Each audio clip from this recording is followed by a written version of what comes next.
My granddaughter, Greta, dug her fingers into my arm with a grip I'd never felt from her before. We were sitting at my son Klaus's birthday celebration. "Grandpa, we gotta go, right now," she hissed.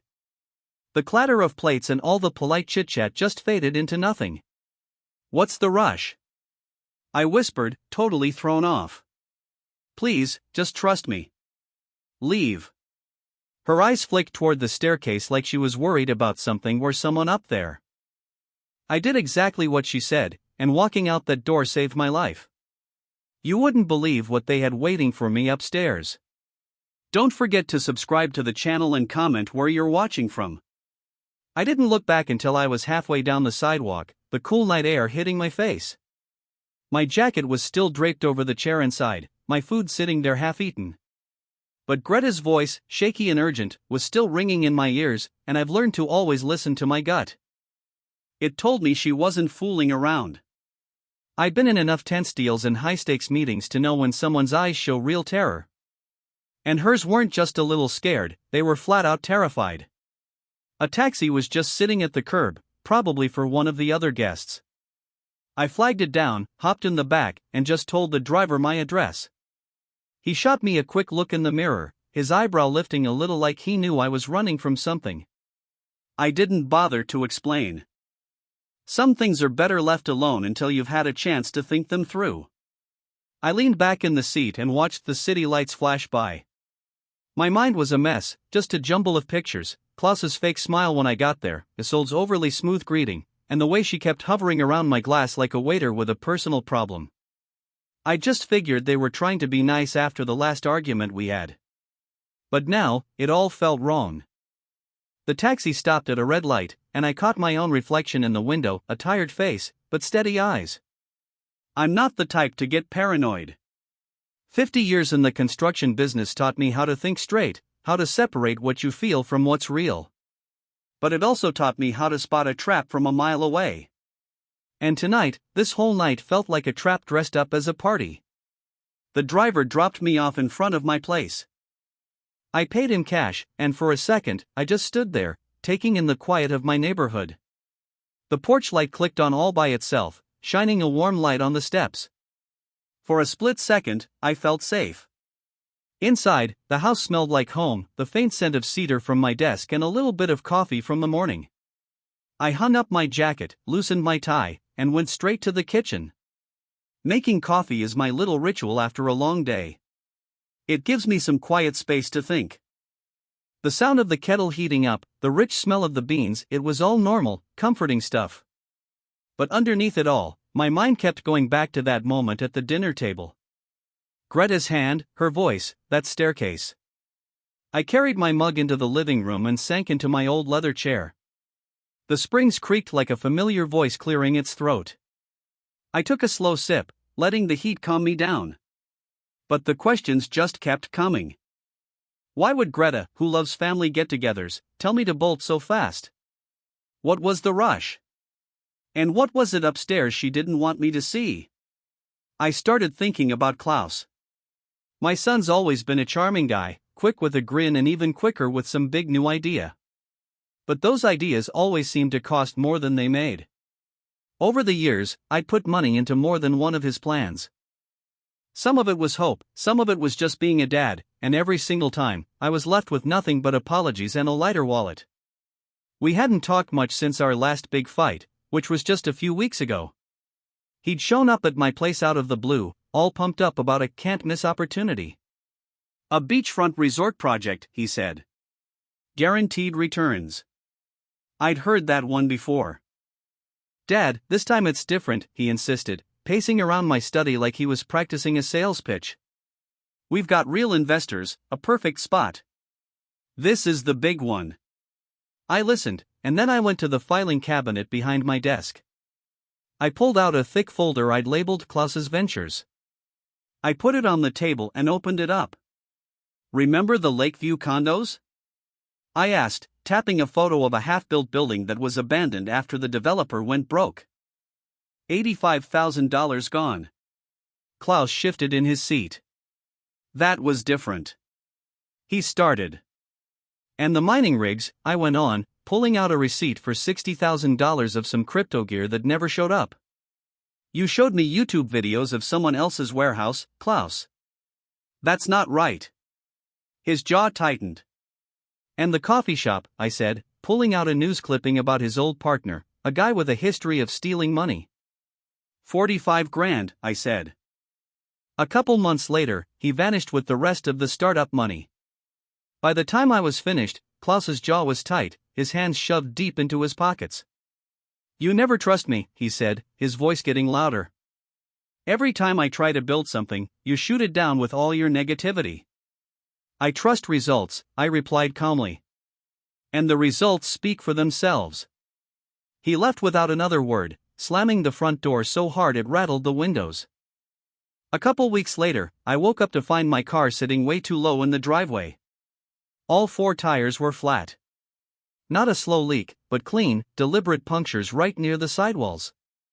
The kind of damage you can't just fix. You have to buy new tires.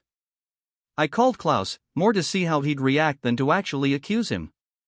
Wow, Dad, that's awful, he said after a pause. Probably just some bored kids, you know how it is during spring break. All 4 tires? I asked. Each with the same clean puncture? Another long pause. Are you saying I did it? I'm just asking if you saw anything weird when you left here the other night, I said. I went straight home, he said, too fast. Look, I know we had a fight, but I would never, that's vandalism, Dad. You should call the cops. I thanked him for his concern, hung up, and decided to just let my insurance company handle it. But deep down, the suspicion was already there. And here I was now, sitting alone in my living room, my coffee going cold, replaying the whole night. Klaus had called me just a few days ago to invite me to his birthday dinner. Just family, nothing fancy, he'd said. And Greta will be there. She's been asking about you. That last part was what got me. I couldn't say no to her. The dinner had started out well enough. Isolde met me at the door in a dress that probably cost more than my monthly food budget. The house looked different, all fixed up. The old furniture was gone, replaced by sleek, expensive stuff. A new chandelier hung over the dining table, sparkling down on all the catered food. Klaus was all smiles, handing me a beer I remembered ordering at a steakhouse in Denver a year ago. Figured you'd like this, he said. I took it, touched by the gesture, but I also noticed it wasn't a cheap brand. Now, looking back, the whole thing felt like a show. The decorations, the food, the way they kept refilling my glass, Isolde was always there, ready to top it off. I put my mug down, leaned forward, and rested my elbows on my knees. The room was quiet, but my thoughts were loud. Greta pulled me out of there for a reason, and whatever it was serious enough for her to risk making her parents angry. Tomorrow, I'd call her. I'd get the truth, and then I'd figure out what to do. For now, I turned off the light, went upstairs to my bedroom, and let the darkness take over. But even as I lay there, listening to the hum of the fridge downstairs, I couldn't shake the image of her eyes wide, panicked, and staring at that staircase. Something was waiting up there, and I had walked right away from it. I didn't get much sleep that night. The house was quiet, the good kind of quiet that usually feels like a big warm blanket, but my mind just wouldn't shut down. I woke up before the sun came out, the sky still so dark it could have been yesterday. In the kitchen, the light came on automatically as soon as I walked in. I filled the kettle, ground the beans, and tried to let the normal routine calm me down. The hiss of the water warming up took me back to a place I knew well, my old office above the warehouse, way before I sold most of the company. When I ran Apex Construction Supply, my day started with 2 sounds, the coffee machine sputtering like a broken-down engine and the forklift beeping backwards on the concrete below. My dad used to say, if you can't hear the work, you're not close enough to it. I built my entire life on that idea. And then at some point, without even trying, I thought I could pass that same idea down to Klaus like a tool. That worked for a while, until it didn't. By the time the kettle was done, the window over the sink had turned a bruised gray color. I poured the hot water, watched the coffee bloom, and felt the steady, brutal tug of memory. Memory is like a contractor who never takes a day off. It shows up before sunrise and lets itself in with the key you forgot to take back. I carried my mug into the study. The door always makes a little groaning sound when I open it, a hinge I've never oiled on purpose. Some things just remind you that you're alive. It was dim in there, the outline of my old metal filing cabinet was a dark blob in the corner. I stood there staring at it for a long time, then pulled open the top drawer. The rails squealed. Folders thudded softly as I flipped through them, B for bids, I for invoices, P for permits, and then Klaus's Ventures. I hadn't labeled it that way to be mean. The name came from Klaus himself. The first time he pitched me on a subscription app, he swore it would change how contractors order their bulk supplies. He was 25, so sure of himself, thin as a rail, with a head full of slick ideas and buzzwords. "Dad, this is my venture," he'd said. Venture, like a big leap. I remember thinking that a leap can be smart or stupid, depending on whether you bothered to look where you were going to land. I set the folder on the desk and opened it. Inside was a road map of the last 20 years we'd spent together. Contracts, printouts, emails, a paper trail of promised mountains and delivered molehills. I had meant to throw it all away a dozen times, just wipe the slate clean, but something always stopped me. It wasn't about being petty, it was about having proof. In business, you learn never to trust your gut feelings more than your records. The first sheet on top was for the Lakeview development, the Copper Creek condos, about 2 hours east, supposed to attract tech money looking for a quiet weekend spot. I'd put $85,000 into it because the blueprints looked great. And for one moment, I believed in Klaus's confidence more than I believed in my own doubts. He told me he'd checked out the developer. He said the pre-sales were strong. He said guaranteed in a tone people only use when they've never had to deal with that word in the real world. The developer went belly up. The bank took the land back. A beautiful picture of a boardwalk turned into nothing but ink on paper in my file. Under that, a receipt for $60,000 I wired to a company with a fancy website that promised crypto mining rigs at a discount. Klaus had shown me videos of humming racks of machines, walls glowing a kind of sci-fi blue. He said, "It's just passive income, Dad. Like rent. You don't have to paint anything." The rigs never came. The website disappeared like someone flipped a switch. We learned the names we'd been emailing were as fake as the address, which was just a mailbox at a shipping store. The bank just shrugged. "Scams are getting complicated these days," the manager said, like being good at stealing was something to be proud of. Then there was a draft of a partnership agreement for a coffee shop Klaus wanted to open downtown with a guy who called himself a serial entrepreneur, a phrase some folks use when they've failed a bunch of times loudly. It just doesn't sound as good on a business plan. I asked Klaus if he'd run a background check. He got angry, said I was treating him like a criminal. A couple of months later, the partner was gone. The equipment was gone. And, just like before, the money was gone first. I ran a thumb under my bottom lip and just let those papers sit there in the light. It's funny how the past feels heavier in your hands than the present. Paper weighs almost nothing, but it can suffocate you if you let it. There's a version of the story where I'm the tough-as-nails father, the withholding guy who never believed in his son enough to let him go for it. I know that version. Klaus used it on me a bunch of times. "You never trusted me," he'd say, even while he was asking for another loan, another cosign, another introduction to a bank officer who still shook my hand.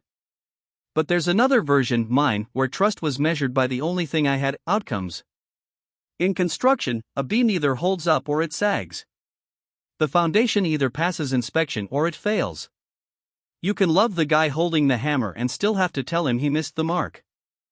I closed my eyes and saw Klaus, about 8 years old, sitting on the bench at the baseball diamond. His feet were too big for his legs, his hat pulled down to his ears, looking back at me through the fence with a kind of hopeful look that just hurts. He always swung for the fences. That boy is still inside the man who was waiting for me to come upstairs at his birthday dinner. A father can never get away from the boy he remembers. Love complicates accountability the way water messes with cement. It sets, it gets hard, and then every change you want to make takes some serious force. The clock on the wall clicked. The house got a little bit brighter. A couple of weeks before that dinner, Klaus had busted through my front door in the middle of a sentence, a move he always used to break my concentration. It's a trick people learn instinctively: don't let the other person find their balance. Dad, you need to listen to me this time without jumping to conclusions. He threw his jacket on my couch like it was a flag on conquered land and started pacing. This is it. The opportunity I've been waiting for. We're talking about high-end coastal property, endless demand, guaranteed returns. I didn't get mad. Anger is a terrible carpenter. It doesn't build anything worth keeping. Instead, I took off my reading glasses, slowly folded up the newspaper, and set it down. I stood up, and the leather chair creaked a little, a small announcement of my age. "Evening to you, too, son," I said. He blinked, trying to switch from his practiced speech to a real conversation. "Right, sorry. Evening. But you're really going to want to hear this." "You'll forgive me if I've heard some version of this before," I said, already walking toward the filing cabinet, already feeling the weight of the K in my hand. "This is different," he insisted, waving his hands around. He was a man selling the room something the room didn't have. "The location is perfect. We've got a group out of Phoenix ready to go. The numbers are the tightest I've ever seen." "The tightest, huh?" I said. I set the folder on the coffee table and opened it up. "Almost as tight as Copper Creek, or maybe as tight as 2018's Riggs, or 2020's Coffee Shop?" I slid the papers over to him. "Not like weapons, more like mirrors." He glanced at them and then looked away. "Dad, those were just learning experiences." "Learning usually costs money," I said.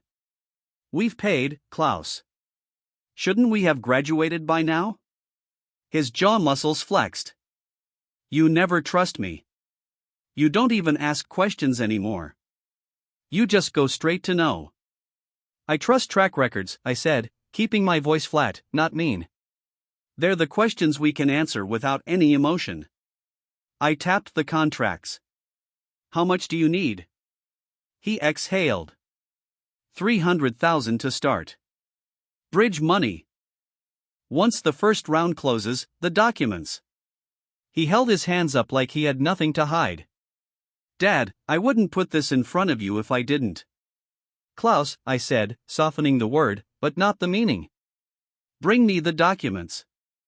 I'll read every line. If they check out, we'll talk. If they don't, we won't.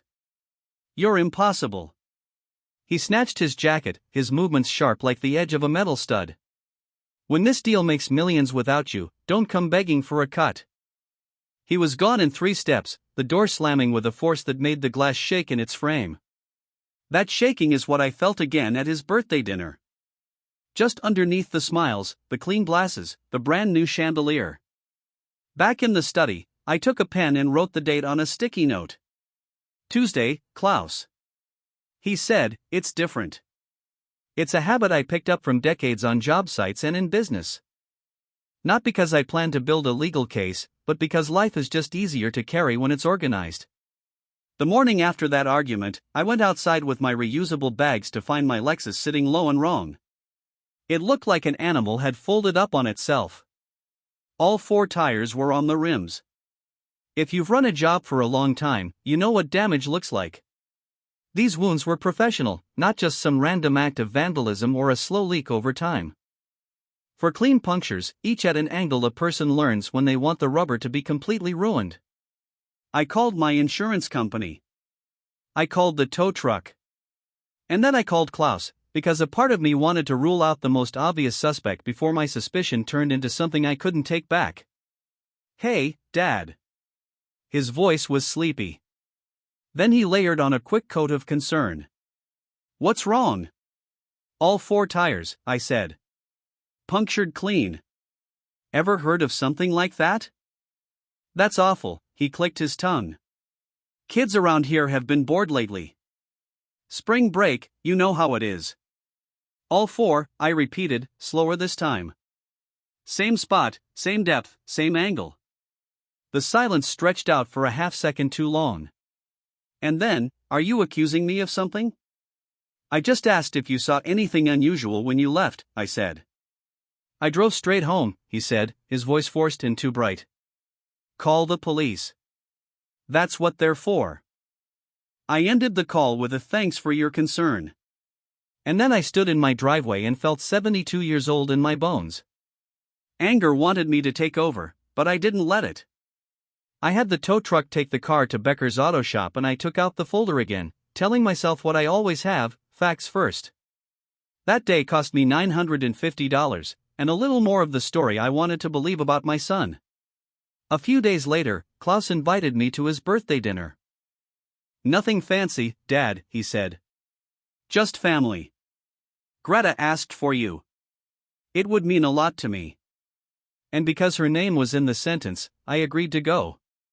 I wrapped up a new set of hand tools and told myself we'd just talk about easy stuff. For a little while, I would be a father who didn't remember every single bill that never got paid. All of this, the pitch, the folder, the tires, was sitting with me now in the early morning, the house finally shifting from gray to light. Somewhere down the block, Hirschmidt's front door clicked shut. The man is as faithful to his routine as birds are to the dawn. We've been neighbors for 35 years. He knows everything a person can learn from a porch. Who yells, who comes home too late, who takes their trash out at midnight because they don't want anyone to see what they're throwing away. He's never been a gossip. He's the kind of person a street relies on without even thinking about it. Thinking about him calmed me down the way the thought of guardrails calms you when the road hangs off a mountain. Here are the names I found and their replacements. Sophie Greta. Derek/Dereric Klaus. Vanessa Isolde. Mr. Leonard Hirschmidt. Walter, narrator, Wilhelm. Morrison's Tire Center, Becker's Auto Shop. Green Supply, Apex Construction Supply. Derek Green, Klaus Gruber. Portland, Denver. Oregon, Washington. It wasn't that I needed him, it was just the comfort of knowing that someone steady was nearby. That's a real luxury. I closed the folder and put it back in the cabinet as carefully as if it could bruise. I made another cup of coffee, went to the back door, and stepped outside. The air had the damp, heavy feel the Pacific Northwest wears 10 months of the year. My roses needed trimming. The cedar fence would need a new coat of sealant once the weather changed. I ran through a mental list, the way I always do. Just small chores, small things that keep a life honest. Out there, with the sound of a distant garbage truck and the smell of wet dirt, I could finally admit something to myself. The look in Greta's eyes wasn't some teenager's drama. It was a crisis. She had seen something she couldn't unsee, and she had chosen me. I remember the first time she reached for my hand like that. She was 6, standing on the back deck while Klaus was grilling burgers, and he burned a couple because he kept looking at his phone. The neighbor's dog started barking at some fireworks, and Greta squeezed my fingers like I was an anchor. "Grandpa," she said, "it's loud." I told her there's a trick to loud things. You just stand still and listen through the noise until you find a steady sound underneath it. It works at parades. It works in business. It works when your son wants you to go upstairs and sign papers you haven't read. My phone buzzed on the kitchen counter inside. I went back in, wiped my shoes on the mat, and answered. It wasn't Klaus. It was a vendor from Florence asking if I still had the number for a builder who needed 100 yards of ready-mix concrete on a Tuesday. Even in retirement, I still attract questions. Work is like gravity, it doesn't care what your calendar says. I wrote the number down out of habit, then caught myself smiling at the absurdity. 50 years of building things that stood up straight. And now my main job was to keep myself from being torn down by people with my last name. I wish I could say I was completely shocked by what came next. But you can't be surprised when you've been paying attention. After I hung up, I sat back down at my desk, opened the bottom drawer, and pulled out my father's leather-bound logbook. It was worn at the corners with grease smudges that never quite came out. He used to run his thumb down the columns at night, whispering numbers like other men say prayers. Every line tells the truth, he'd say. You just have to ask the right question. He died with a firm handshake and no debt. When I sold most of Apex Construction Supply, I made sure I could say the same. I opened the logbook to a blank page and wrote a single sentence across the top: track the pattern. It sounds cold to talk about your own kid as a pattern. It feels even colder to have to become the kind of father who does. But sometimes the only way to keep loving someone is to put a fence around the parts of them that'll wreck you. I wrote out the dates like I was staking out a foundation. Tuesday, pitch. Wednesday, tires. Thursday, party. It didn't look like much on its own. Just a sequence. A rhythm. But when you've poured concrete as long as I have, you know a rhythm when you feel it, especially the kind that speeds up right before a drop. I set the book aside and tried to make breakfast, just something simple: a piece of toast, a couple of eggs. But I kept remembering small, regular things Klaus had done years ago that didn't look like him at his best, but looked exactly like this version of him. The time he borrowed an excavator for a weekend to help a friend and brought it back with a dent nobody could explain. The time he used a company credit card on a resort stay because he said he was scouting competitors when all he did was drink by a pool and put it all on my tab. Just small lies that were hoping to become big truths if you just gave them a chance. Not evil, not back then. Just easy. Every bad habit starts as a convenience. A part of me insisted I was being unfair. People change. Fathers should hope so. But hope without boundaries is a bad gamble. It's a roulette table with too many zeros. The pan sputtered. I flipped the eggs and thought about Isolde. She's not the villain my frustration sometimes wants her to be. She's smart. She's attentive. She can remember what kind of beer you ordered at a restaurant in another state and make it feel like she cares when she hands you one. She can also look at a man like me and see a balance sheet instead of a grandfather. The two aren't mutually exclusive. I've been around long enough to know that good people who are hungry and scared can make choices they wouldn't have believed possible 10 years ago. The question isn't whether they can be forgiven. The question is whether you can afford to stand still in the same place while they're making those choices. The eggs cooled, untouched. I tossed them out, made another coffee, and stood in the doorway of the study again as if the folder might straighten out my thinking just by being in the same room. What I wanted, if I'm honest, was a time machine. I wanted to go back to when Klaus sat in the passenger seat of my pickup, 12 years old and muddy from the job site, showing me a bent nail he'd hammered straight again, like it was a medal. I wanted to tell that boy all the things the man would need to hear. But you can't nail new lumber to yesterday. You build with what you've got right now, or you don't build at all. I checked my watch, then checked a habit. By this time, I'd usually head down to the lake for a walk. Instead, I put on a jacket and walked the long way around the block. Morning had finally arrived, even though the sun was still hidden behind a layer of clouds. Herr Schmidt was out there as expected, sweeping the leaves from his walkway with short, precise strokes. "Morning, Wilhelm," he said, without stopping or prying. "Morning, Herr Schmidt." He stopped sweeping and rested the broom handle under his chin, a motion I've seen him use whenever he's willing to talk. "Quiet night," I said. Quieter than I expected. It was the truth. He nodded like he understood what I didn't say. That's the kind of man he is.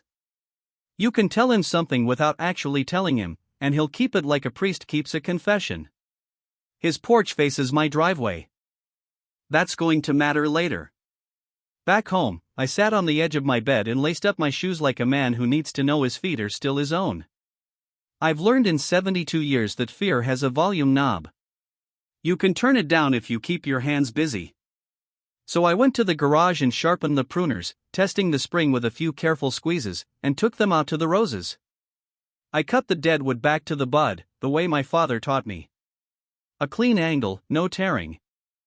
Growth requires removal. The phrase sounds like a puzzle until life solves it for you. As the piles of clippings grew, the pulse in my head smoothed out. I could see what had to be done. Not as a direct confrontation yet, but as a set of steps on a staircase you don't climb until you've checked the supports. Klaus had asked me to trust him without documents. His dinner invitation came without warning. The house was decorated like a stage. Isolde refilled my glass before it was even empty. Greta's fingers shook when she grabbed my arm. Her eyes darted toward the staircase. And upstairs, someone was waiting. I didn't know his name yet, but I knew what his job was. A man with a briefcase who needed things signed. I trimmed, and by noon the beds looked tidy again. I swept the walkway and tied the clippings in bundles for the city to take. On my way back in, I looked at my front door, at the scuff in the paint near the lock where my father gently nudged it with his foot once when I was a kid and his hands were full. The mark is still there. Not everything needs to be sanded away. In the kitchen, I finally ate. Peanut butter on toast, the meal of a man who knows he should but doesn't really want to. I washed the plate and put it in the drying rack, lined up with the others. I like things to be parallel. I like things to be straight. There's so much in life you can't get plumbed that you get religious about the things you can. I sat back down at my desk with the logbook and wrote another line, Greta's warning. My hand shook just enough to annoy me. I steadied it. Then, because I knew myself, I wrote a third line. I wasn't ready to mean it yet. If pattern continues, act. Some people will hear that and think it sounds cold. I accept that. But love had put me at that dinner table and almost had me walking up those stairs. Love needs a partner when it comes to survival. That partner is a plan. By mid-afternoon, the sky brightened a little. I answered 3 emails for guys who still needed vendor recommendations and then closed the laptop with a gentle click that felt like a blessing. My phone buzzed on the desk. A text from some unknown number telling me I'd won a cruise. Then 2 from an old foreman sharing a photo of a beam he set that was straighter than a promise. I smiled. I needed that beam. I needed proof that somewhere, something was holding up. When the light started to lean toward evening, I stood up, stretched, and turned on the porch light. It was just muscle memory. Even when you're alone, you get in the habit of making a house look welcoming, like someone who needs to see it bright might come home. I looked down my quiet street the way I've done for decades, the way my neighbors know I will. My father used to call it taking attendance. It's what men who care about their little corner of the world do. They count what's there, and in the counting, they find their own place. The phone on the side table rang. Not a text, a call. I picked it up. A decision already forming in my mind. It wasn't Klaus. It was the past deciding to file itself under before because it knew what I knew. The moment after this one was going to require me to be different from what I was. Wilhelm, a familiar voice said, not panicked, not hurried, just steady. Got a minute? I did. And as we talked about nothing and everything, the weather, fences, the kind of unimportant details men used to say I'm here, I felt something good settle in my chest. You don't always get to pick your family. But you can make sure the home they try to enter is a strong one. I ended the call and sat for a long time in the kind of silence that doesn't push you, the kind you can breathe with. Then I stood up, turned off the study lamp, and let the room go dark. In the hallway, I stopped, my hand flat against the wall.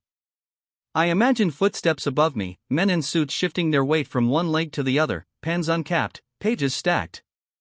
I could almost hear the faint rustle of paper.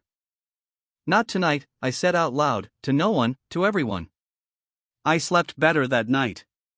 Not because I knew what I would do, but because I understood what I wouldn't. And in the morning, when the sun finally decided to show its face, I was exactly the man I have always trusted most, the one who stands still long enough to hear the steady sound under all the noise. The steady sound was telling me something was coming.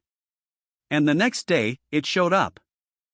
The morning after that uneasy quiet didn't begin with the usual sound of my coffee grinder. It began with the silence of my hesitation. I'd been up since before dawn, standing at the window in my robe, looking at the Lexus parked in the driveway. Something about the way the street light hit it just looked wrong. I don't know. You get to my age and you start trusting the small discomforts just like you trust the ache in your knees before it rains. My eyes stayed on the tires without knowing why. They looked fine from up there. Whole. Not flat. But from 30 feet away, anything can look whole. I set my coffee mug down on the kitchen counter without drinking any and went outside. The air was cold, damp, heavy with that low-hanging Washington mist that never seems to clear until noon.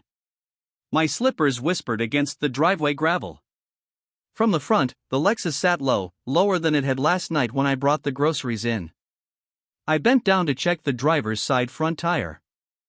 It was completely deflated to the rim, almost touching the pavement.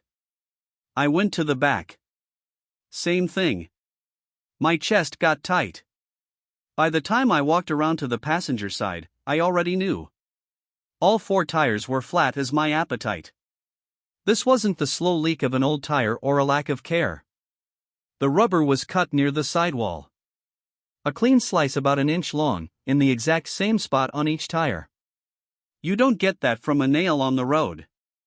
This was on purpose. The kind of cut you make when you know enough to keep the hole from showing until all the air has leaked out during the night.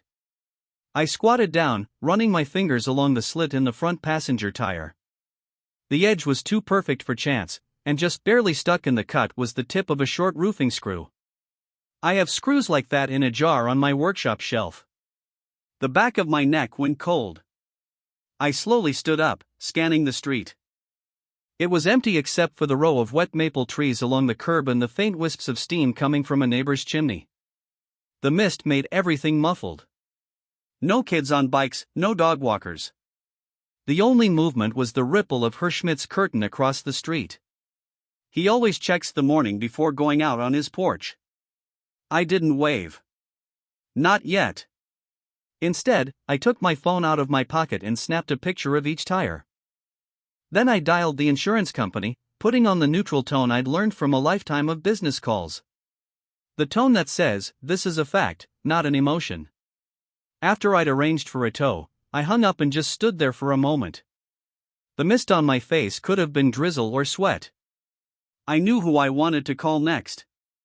I also knew I probably shouldn't, but old habits are hard to break. I scrolled through my contacts until I found his name.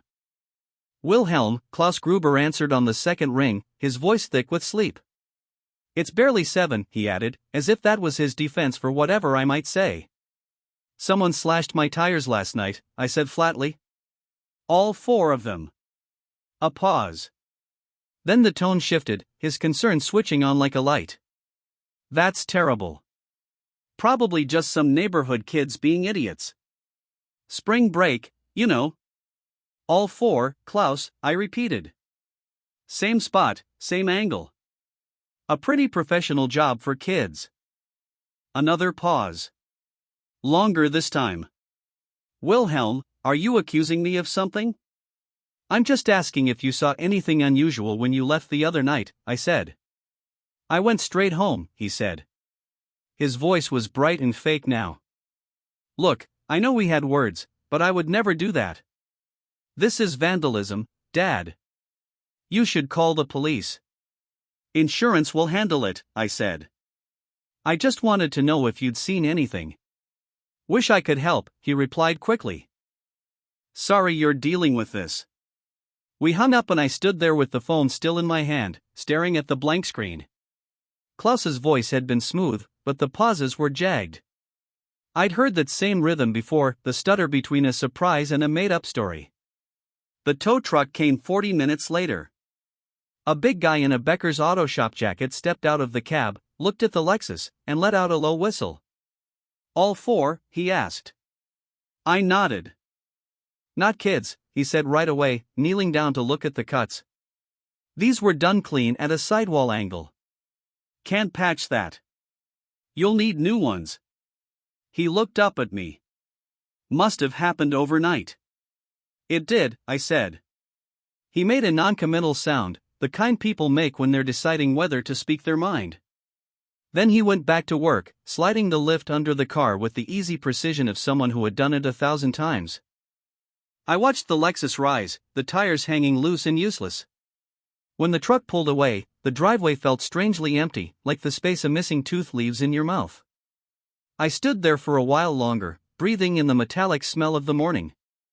Back inside, I started a fresh pot of coffee. I needed the ritual, the measured scoops, the grind, the slow pour, something to ground me while the questions kept bothering me. The tires weren't about transportation. They were a message. And the timing, just a couple of weeks after our argument, wasn't a coincidence. I sat at the kitchen table, mug in hand, and replayed Klaus's expression during that argument. The tight jaw, the way his eyes had gotten hard when I'd pulled out the folder of past ventures. He'd left mad. I'd thought the conversation was over. Now I wasn't so sure. By mid-morning, the silence in the house had gotten heavy enough to push me toward my study. I opened the filing cabinet again, pulling Klaus's ventures from its slot and putting it on the desk like a blueprint for a problem that kept rebuilding itself.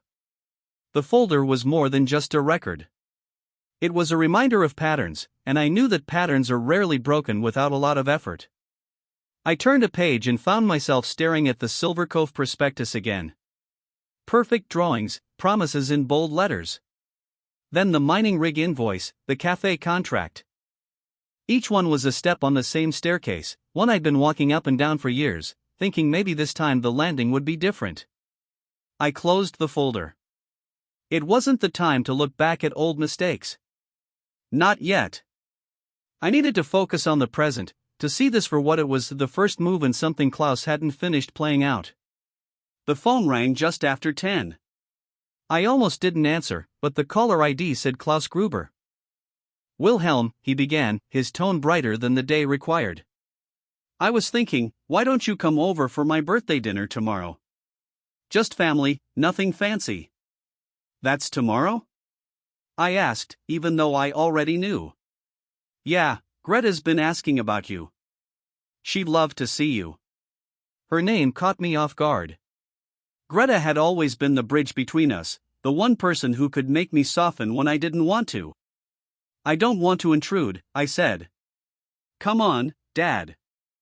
It would mean a lot to me and to her. I paused. Every instinct told me to keep my distance.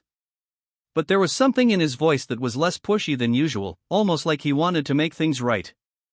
And the mention of Greta, well, that carried weight. All right, I said finally. What time? 7 sharp. Just bring yourself. Isolde's got everything handled. That word stuck to me like a sticker. After we hung up, I sat there with the phone in my hand, the echo of his voice still in my ear. It could have been an apology. Or it could have been something else entirely. The next day came with a nervous energy I couldn't shake. I kept busy with small tasks, tightening a loose hinge, wiping down the kitchen counters, but my mind kept going back to the slashed tires, to Klaus's pauses, to the invitation. By late afternoon, I decided on a gift, a high-quality set of hand tools, practical, thoughtful, a reminder perhaps of the kind of work that builds rather than destroys. I wrapped the box in plain paper and stood for a long time in the doorway, keys in hand, before heading out to the rental car the insurance company had arranged. It felt strange to drive something that wasn't mine, like wearing a borrowed suit. The streets to Klaus's house were familiar, but that evening they felt narrower somehow. Every turn brought me closer to a house that I remembered as being modest and comfortable. When I pulled up to the curb, the first thing I noticed was the line of cars.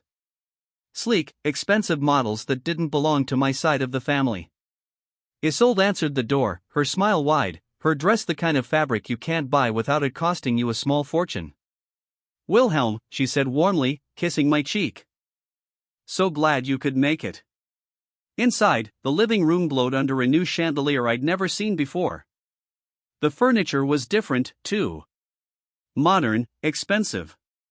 Through the kitchen doorway, I could see trays of catered food and bottles of wine lined up like soldiers. Klaus showed up, grinning, holding out a bottle of beer. Thought you'd like this. Remember that steakhouse in Denver?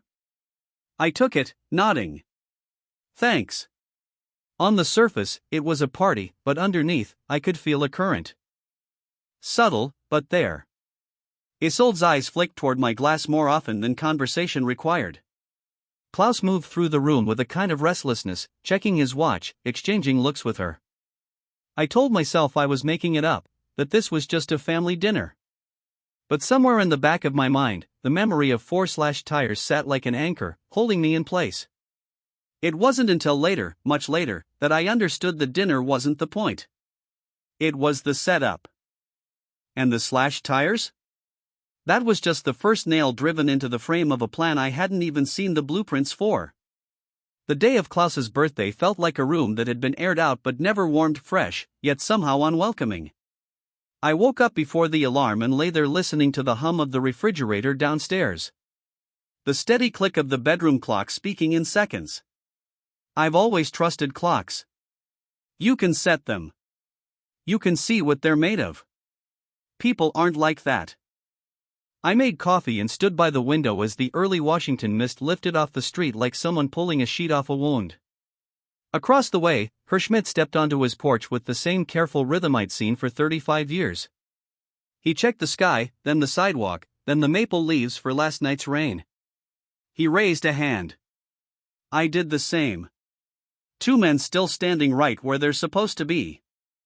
There's comfort in that when the rest of your life is starting to feel like a stage. The invitation kept replaying in my head. 7 sharp. Just bring yourself. Isolde's got everything handled. That word again, handled, like a lid pressed onto a pot so nothing escapes. When you spend enough time on job sites, you learn to listen for words that cover up more than they say. I ate a plain breakfast because my stomach wasn't up for anything fancy. Toast, half a banana. Then I wrapped the gift, those hand tools, slow and deliberate, the edges clean, the corners tight. There was a time when Klaus's eyes would have lit up at the weight of a good wrench, at the feel of a driver that doesn't slip. Now, I wasn't sure he even noticed tools unless they opened a bank account. I wrote a card anyway. Happy 45, son. Proud of the ways you keep getting up. Love, Dad. It was honest and incomplete, like most truths you can fit on a little card. At 9, my phone buzzed with a text from Klaus. Wilhelm, you're still coming tonight, right? Greta will be so happy. I typed yes and left it at that. A minute later, another text, this time from a number I didn't know. Hi, Wilhelm. This is Isolde. Quick check on dietary stuff. Any allergies we should know about? If you're serving spaghetti and cake to family, you don't text about allergies at 9 in the morning. You just ask them at the table. My thumbs hovered over the screen. No allergies. I deleted the period and sent it plain. Another message. Klaus again. Wilhelm, 7 sharp. If you don't mind, park on the street. We have a couple of deliveries lined up in the driveway. Deliveries on a Thursday? I set the phone down and picked up my coffee. It had gone cold, so I drank it anyway. You learn to take what you've got when the day is about to pull you someplace you don't want to go. By noon, the house was too quiet. I found myself pulling the Klaus's Ventures folder from the cabinet again, not to read, just to feel the weight of it. A person's pattern will fit in your hands if you're brave enough to hold it. Then I put it back and closed the drawer with the same care I give a sock covering the teeth so you don't forget what they can do. I got in the shower, shaved, and put on a shirt that still had a sharp crease from the hanger.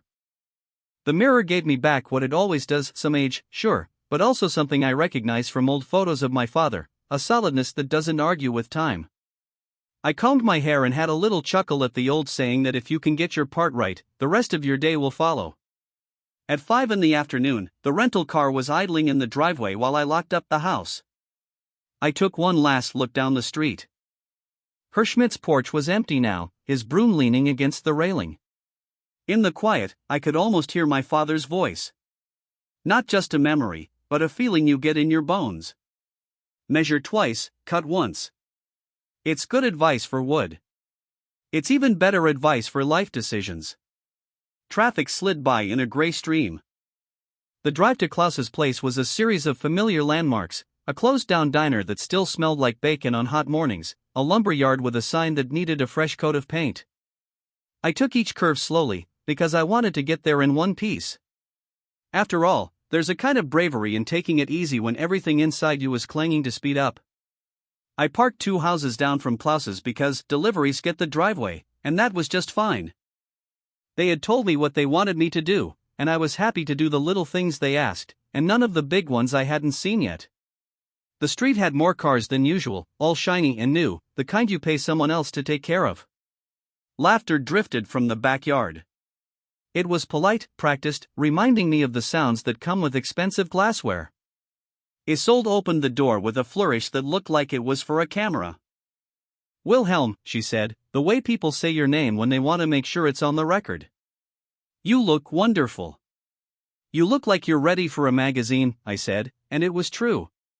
The dress, the hair, the flash of something on her wrist that caught the light like it had a job to do. She took the gift from my hands. "Oh, a present. He'll love it." The box was heavier than the way she held it. She set it on the console table with a thud that sounded like a period. Inside, the house felt different, whiter and brighter, like someone had moved the walls and then decided to polish the air. The chandelier over the dining table wasn't the one I remembered. This one was a cascade of glass, the kind that would make a sound if a door closed wrong. A caterer in black slid by carrying a tray, and the kitchen flashed stainless steel and polished stone like a showroom. Bottles were lined up on the counter, with labels I recognized from business dinners where the numbers mattered more than the taste. "Dad!" Klaus strode in from the living room with an energy that felt louder than the space. He was carrying a beer I knew all too well. Expensive, imported, and unnecessary. "Your favorite," he said. "Thoughtful," I said, taking it. He watched my face the way a salesman watches a customer, hoping for a smile before the bill comes. "Come meet some friends," he said, putting a hand on my back to guide me toward a door he wanted me to walk through. "They've been dying to hear about Apex Construction Supply." "Be careful," I said. "If they hear about the hours, they won't want to own anything anymore." That got a small laugh from the group. A half circle of young professionals in clean shirts, all the same height, all speaking the language of opportunities. They had soft hands. That's not a criticism, just an observation. The room smelled like rosemary and money. "Wilhelm built his company from nothing," Klaus said, as if he were narrating a documentary where he'd inherited the lead role. "He knows how to spot a bad investment from a mile away." "Closer than that," I said, with a straight face. They chuckled because they thought I was aiming the joke somewhere else. Maybe I was. I let the beer sit cold in my hand. Isolde floated over and topped off my glass, even though I hadn't taken a sip. "Don't let it get warm," she said, smiling. "Hard to with all this shine," I said, looking at the chandelier. She laughed like I was being charming. The chandelier did not. We moved to the dining room on a tide of polite conversation. Place cards with fancy writing, cloth napkins with rings. This wasn't the nothing fancy Klaus had promised.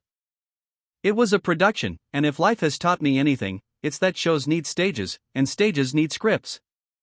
Greta slipped into the chair beside me with a smile that didn't reach her eyes.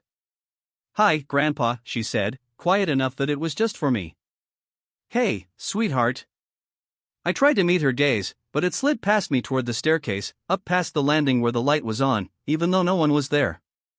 "You doing okay?" I murmured. "Finals," she said, which wasn't a real answer, but was also the truth.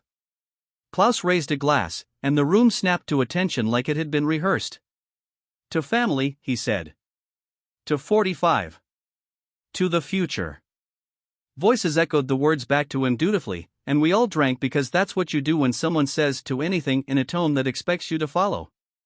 I set my glass down, untouched.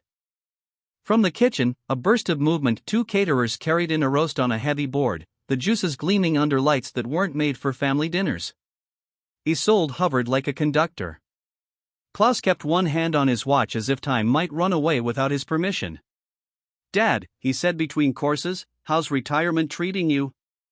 "It isn't," I said. "I treat myself. Retirement just sits there." Laughter again, softer this time. Greta picked at her food.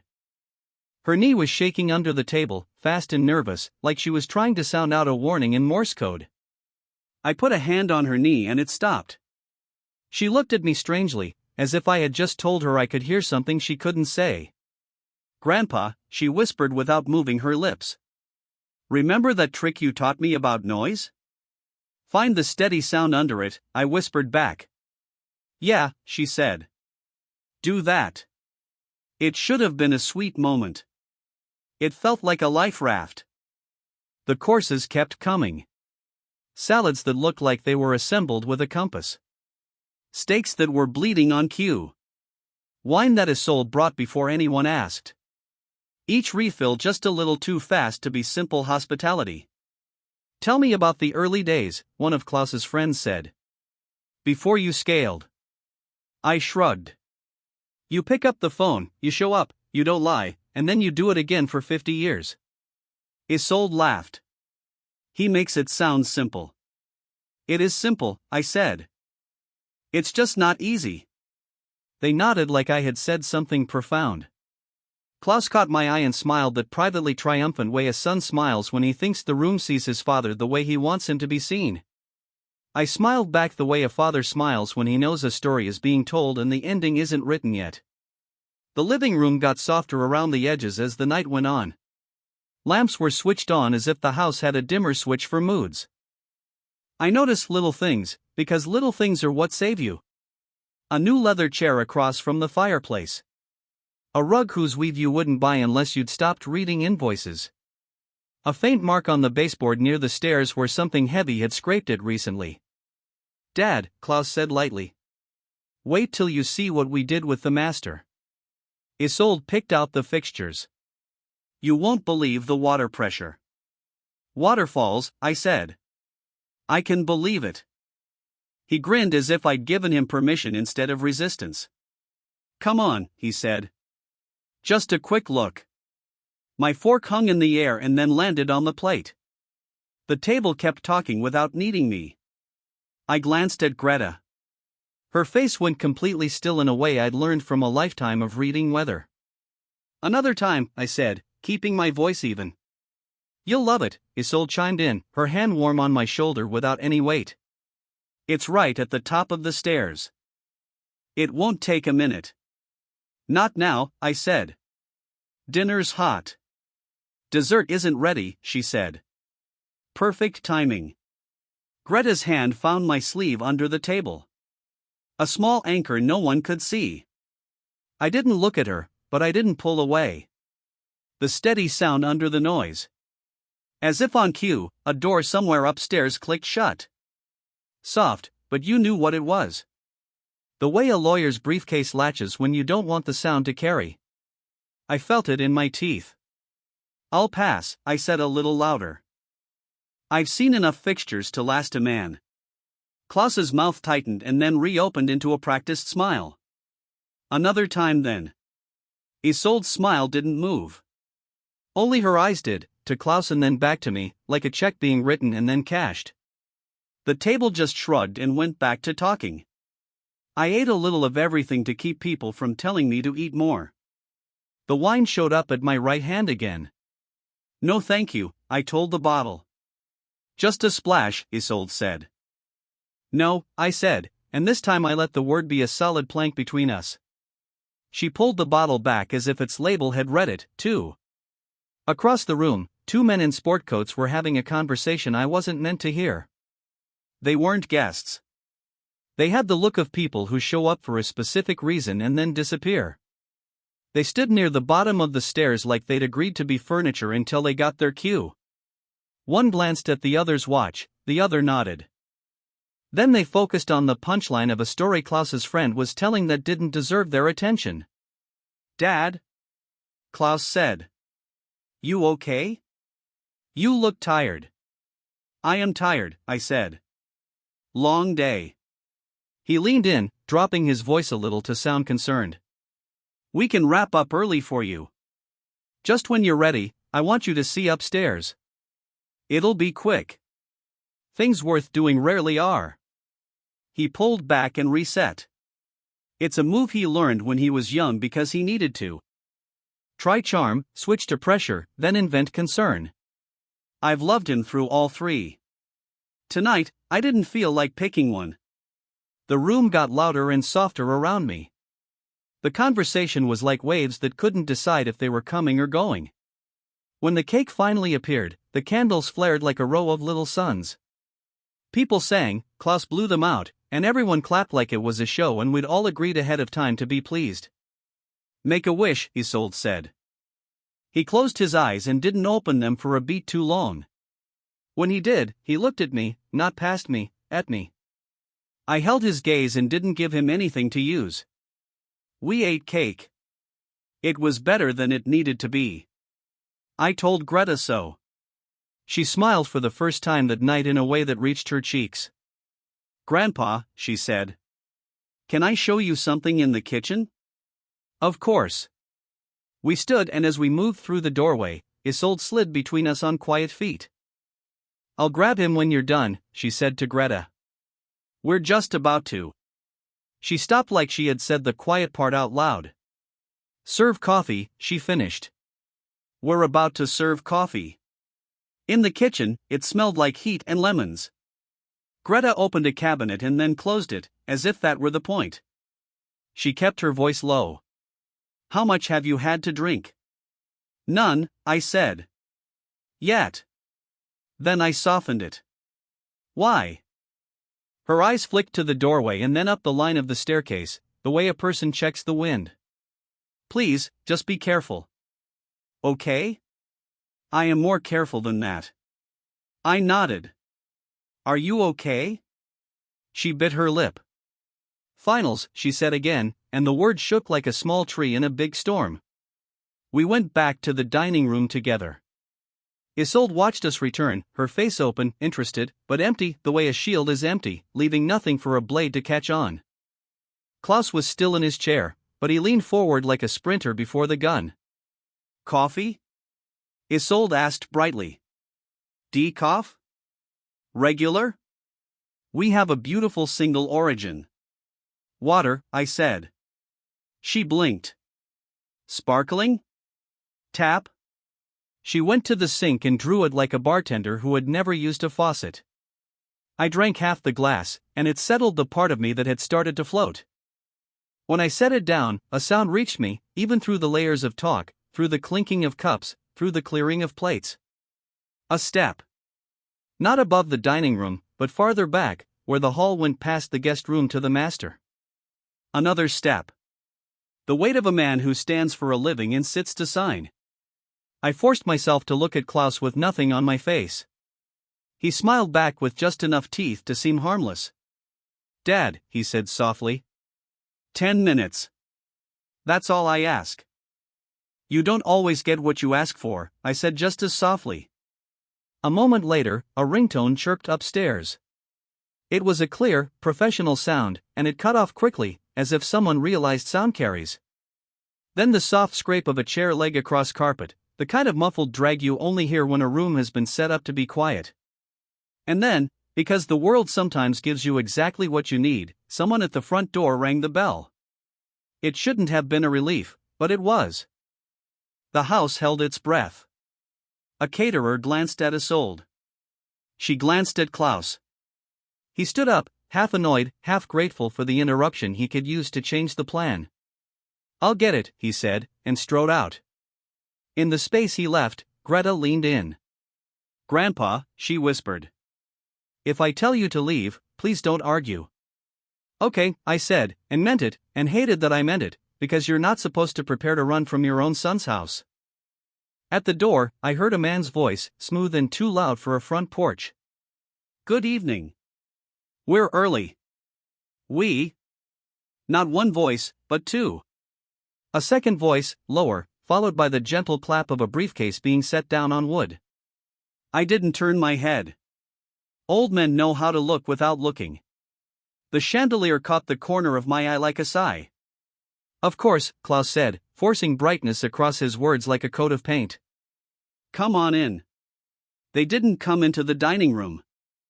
They stayed invisible at the edge, the way a storm sometimes stands just beyond your fence line, waiting for the thunder to be useful. Dad, Klaus said from the entryway. When you're ready. I'm not ready, I said, and smiled at Greta so she could see I was ready for something else entirely. Isolde's hand warmed my shoulder again. A performance that asked the audience to relax. Whenever you feel up to it, she said. We're flexible. The thing about flexible is that it bends right up to the moment it snaps. Dessert plates were cleared. Coffee was finally poured. I held the cup and didn't drink. The house clock in the hall ticked. Isolde refilled the tall glasses at the far end of the table like a hotel bartender. Klaus checked his watch again, and this time he didn't hide it. Grandpa, Greta said, barely audible. I need to tell you something. Tell me, I said, my eyes still on the coffee I wasn't tasting. Her fingers found my sleeve again. Not here. Before I could answer, Isolde announced, we're going to take a quick moment to. She caught herself. To show Dad the bathroom, she said brightly. It's something. No, I said, not unkindly, and stood. I'm going to get some air outside. Klaus asked pleasantly, surprised, great idea. I'll join you. Alone, I said. The smile on his face twitched at the corner, like a fish deciding whether to break the surface. Alone, he repeated. Sure, Dad. I walked to the foyer because I needed doors and the night and a sky that didn't belong to anyone. As I reached for the handle, I heard the upstairs door again, a closer click, and the murmur of men standing in a small space, trying not to be obvious about their purpose. I stepped onto the porch. Cool air hit my face and cleared the fog from my eyes. The yard lights lit up the grass in a soft cone. I stood there and counted to 40, the way you do when you're deciding whether to say yes to something that doesn't deserve it. On 40, the front door opened behind me. Not Klaus. Grandpa, Greta said, a tremble of urgency wrapped up in her control. We need to go right now. I turned, and the porch light made her look younger than 20 and older than me at the same time. Why? I whispered, even though I already knew the answer. Please, just trust me. Go. Her eyes darted toward the stairs behind her, quick and sharp like a bird checking for hawks. I looked past her shoulder into the hallway toward the door at the end that was closed now, silent. I looked at my granddaughter's shaking hand on the knob. I did as she asked. We stepped out into the evening like men in a war movie step into cover. Quiet, precise, not running, not yet. The night smelled like cut grass and expensive wine. Somewhere, a neighbor's wind chime rang 3 soft notes that landed in my chest and lined up with something steady underneath all the noise. At the curb, a taxi's light turned the corner like it had heard its cue. I raised a hand. It slowed down behind us. Inside, voices, Klaus's, Isolde's, were woven together in a pitch I didn't recognize from childhood. This wasn't a family argument. This was the tone people use when they're not alone. We slid into the back seat, and the door thumped shut with a sound I wanted to keep.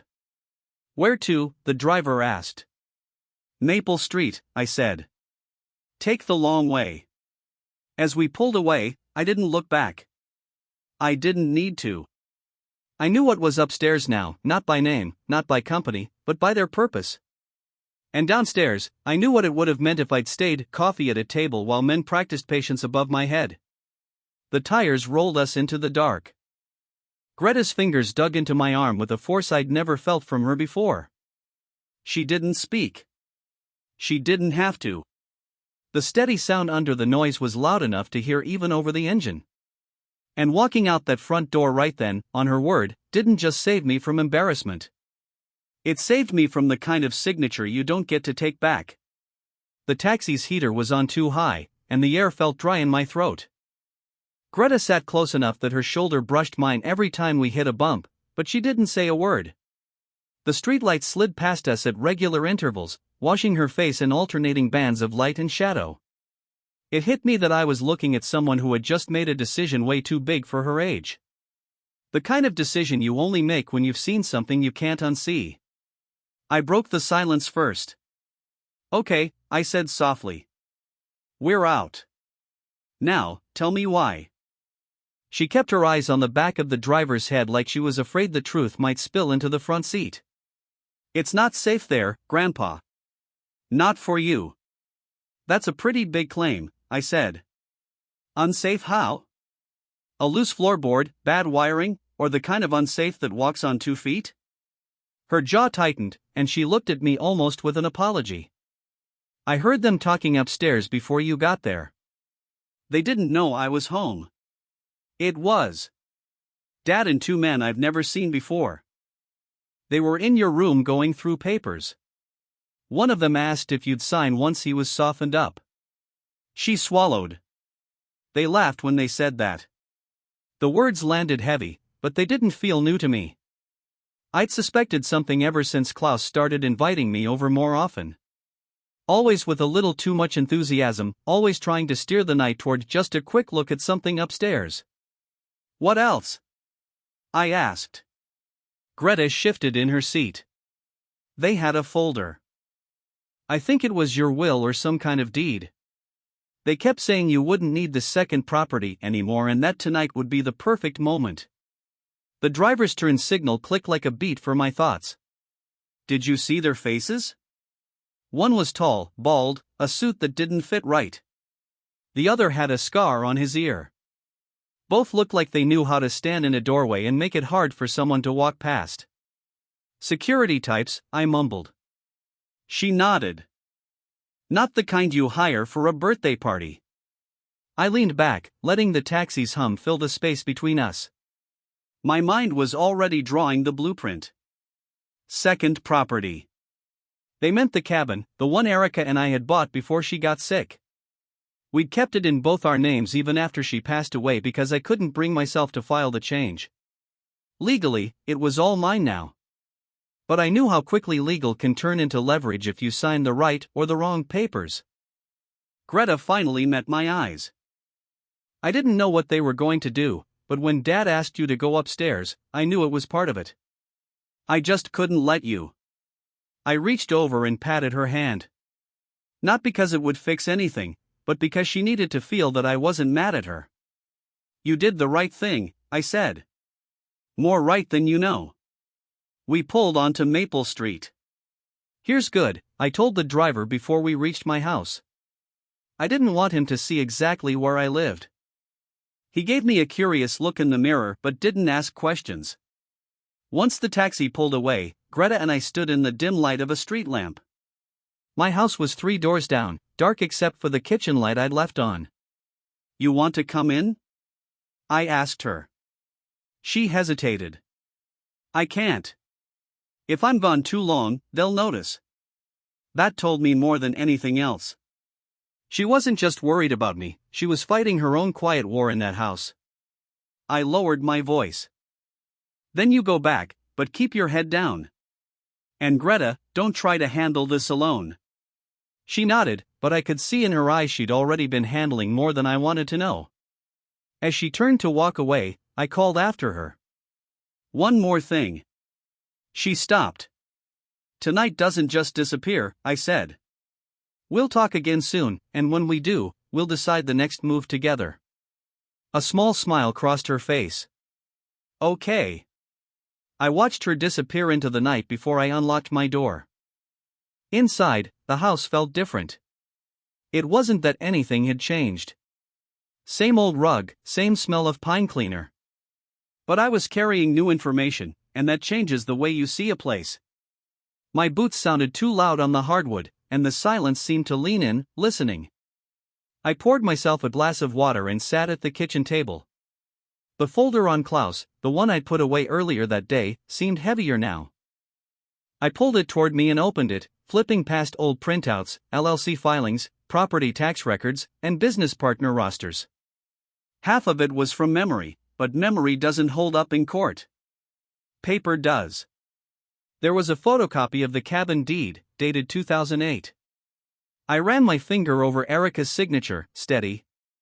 Even back then, she'd loved that place, the lake view, the pine smell in the morning, the way the fog lifted slowly like it was in no hurry to reveal the world. I thought about how Isolde's eyes had darted toward the staircase tonight, almost impatient. They wanted me upstairs for a reason, I told myself. And I doubted it was to show me the water pressure. Around 10 at night, my landline rang. The old one in the hallway that only a handful of people still had the number to. I let it ring twice before I picked up. Dad, Klaus's voice. Too bright, too quick. Hey, you disappeared on us. Needed air, I said evenly. Long day. You could have said goodbye, he said, as if this were about manners. Isolde had coffee ready. Another time. A pause. I could almost hear him recalibrating. Listen, there's something upstairs I wanted to show you. Just some plans for. I'm not signing anything, I said flatly. Another pause, longer this time. Who said anything about signing? You did. In your way. Silence. Well, we'll talk soon. Okay? I hung up before he could turn it into an invitation. The next morning, I drove to the cabin. The road was empty, lined with fir trees that seemed to lean toward each other like they were keeping a secret. The air was crisp enough to bite. When I unlocked the front door, I stood there for a moment, just listening. No voices, no footsteps, just the quiet you only get from a place that's been waiting for you. I walked through every room, checking windows, testing locks. In the desk drawer of the study, I found a small metal lockbox. Inside were Erica's old letters, a spare set of cabin keys, and a thick envelope labeled in her handwriting, for Wilhelm when it matters. I didn't open it yet. Some things you wait for the right moment to read. After locking up, I drove into town and stopped at my lawyer's office. He's an old friend, Reinhard Braun, the kind of man who still wears suspenders without irony. I told him everything Greta had said, every detail of the dinner, every word from Klaus's call. Reinhard listened without interrupting, then leaned back in his chair. Wilhelm, you need to move fast. If they're trying to get you to sign over the cabin, they might also be setting up access to your accounts. I've kept my accounts separate, I said. Good, he replied. But we should make sure all property titles are locked down, and you might want to think about a trust clause can't touch. I nodded slowly. And Greta? He looked at me over his glasses. She's 20 now. She's old enough to decide who she talks to. If she's willing, she could state what she heard. I didn't like the idea of dragging her into it, but I liked the alternative even less. That afternoon, I called Greta from a payphone, the last one in town outside a diner that still sold pie for $4. When she picked up, her voice was a whisper. Grandpa, don't say where you are, I told her. Just tell me, are you safe right now? I think so. Good. I'm putting things in place, but I need you to be careful. No talking about what you told me. Not to friends, not to your dad, not even to Isolde if she tries to be nice. She hesitated. They've been asking if I saw you leave with anyone. I let that sink in. Just tell them I left alone. Okay? Before she hung up, she said, "Thank you for trusting me." That hit me in a way I didn't expect. Maybe because in a house like hers, trust was a rare commodity. That night, I pulled out Erica's envelope from the lockbox. My hands weren't shaking, but my chest felt heavy. Inside was a letter and a cashier's check for more money than I'd ever expected. In the letter she'd written, "Wilhelm, if you're reading this, it means something has come up that I can't predict. This check is from the sale of my shares in the company before I got sick. I kept it separate for one reason, so you'd have the means to act without asking anyone's permission. Use it when it matters. I trust your judgment. Love, E." I sat there a long time, the paper warm from my hands. It was as if she'd reached through time to put a tool in my hand just when I needed it most. The next 4 days were a blur of quiet preparation. Reinhard moved the cabin into a trust with me as the sole trustee. I shifted my main accounts to a bank Klaus didn't know about, and I started keeping a small notebook, dates, times, every interaction with Klaus and Isolde, no matter how minor. On the 4th day, Greta texted me from a number I didn't recognize. They're planning something Tuesday night. Be ready. I stared at the message until the screen dimmed. Then I picked up the phone and called Reinhard. It's starting, I said. That Saturday, I was ready before the sun went down. Not with anger, not with fear, but with something Klaus had never quite understood about me, patience sharpened into action. I had no idea exactly what would happen when I saw him next. But I knew one thing for certain. The next time someone tried to walk me up those stairs, it wouldn't be me doing the climbing. Saturday started ordinarily, on purpose. I made it that way. I trimmed the hedges because the rhythm steadies my hands. I swept the garage because order calms the part of me that wants to go too fast. I brewed coffee, black, and drank it slowly on the back steps where the cedar smell opens your chest and lets the air sit right. I wasn't killing time. I was measuring it. When you've poured as many concrete slabs as I have, you learn to respect a cure. What you set up in the morning is what you're going to walk on at dusk. By noon, I'd checked the trust paperwork twice. Reinhardt had filed every document, rerouted every title, and locked down what could be locked down. The cabin now sat where grasping hands couldn't reach it easily.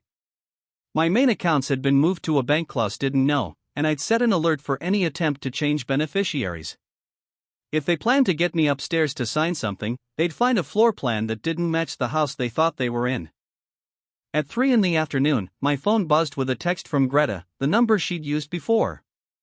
Wilhelm, tonight around 8. They think you'll come if they make it feel small. I stared at the words.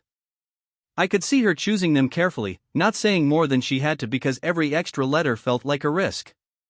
I typed only one back, I hear you. At 4, Reinhardt called. Wilhelm, he said. 2 things. First, I added a clause that requires any change in company control to be approved by a third-party arbitrator named in your trust. Even if you sign something under pressure, it wouldn't go through without a second gate. And the second? I asked. Second, he said, if it were me, I wouldn't go tonight. I might have to, I said. He breathed out through his teeth in a way that told me he was picturing the same staircase I was. Then you go as the man you've been this week, not the father they keep trying to make you. Do not drink. Do not sign. Do not walk into any room you didn't open yourself. I won't, I said. And Reinhardt? Yes. Thank you. He didn't say, be careful. He knows careful is woven into my bones. Now at 6, I stood in my closet longer than the choice required. I picked a jacket with deep inside pockets because some habits stay useful. Pen, small notebook, a folded copy of my healthcare directive, less for them than for me. If they wanted to play games with my capacity, I'd bring the rules to the table. I slid my old flip phone into the other pocket, the one I kept for calls I didn't want on my smartphone log.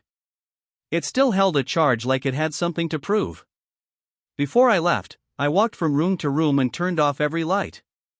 Not superstition. Statement. My house is closed, but I am open-eyed.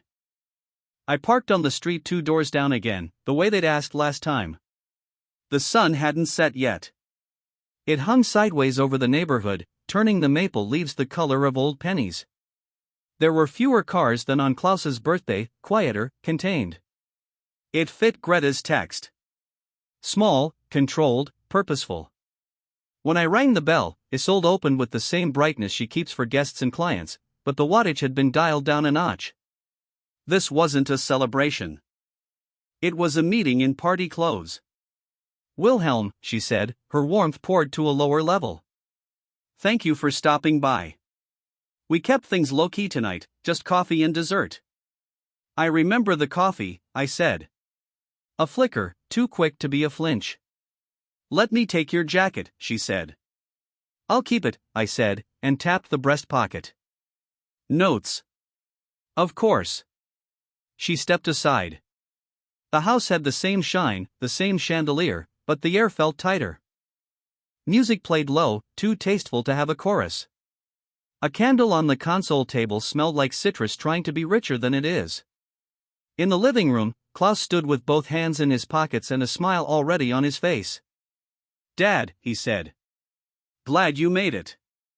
I was thinking we could have a quick chat about keeping it small, I said. So, I came. He nodded, relieved I'd given him his line.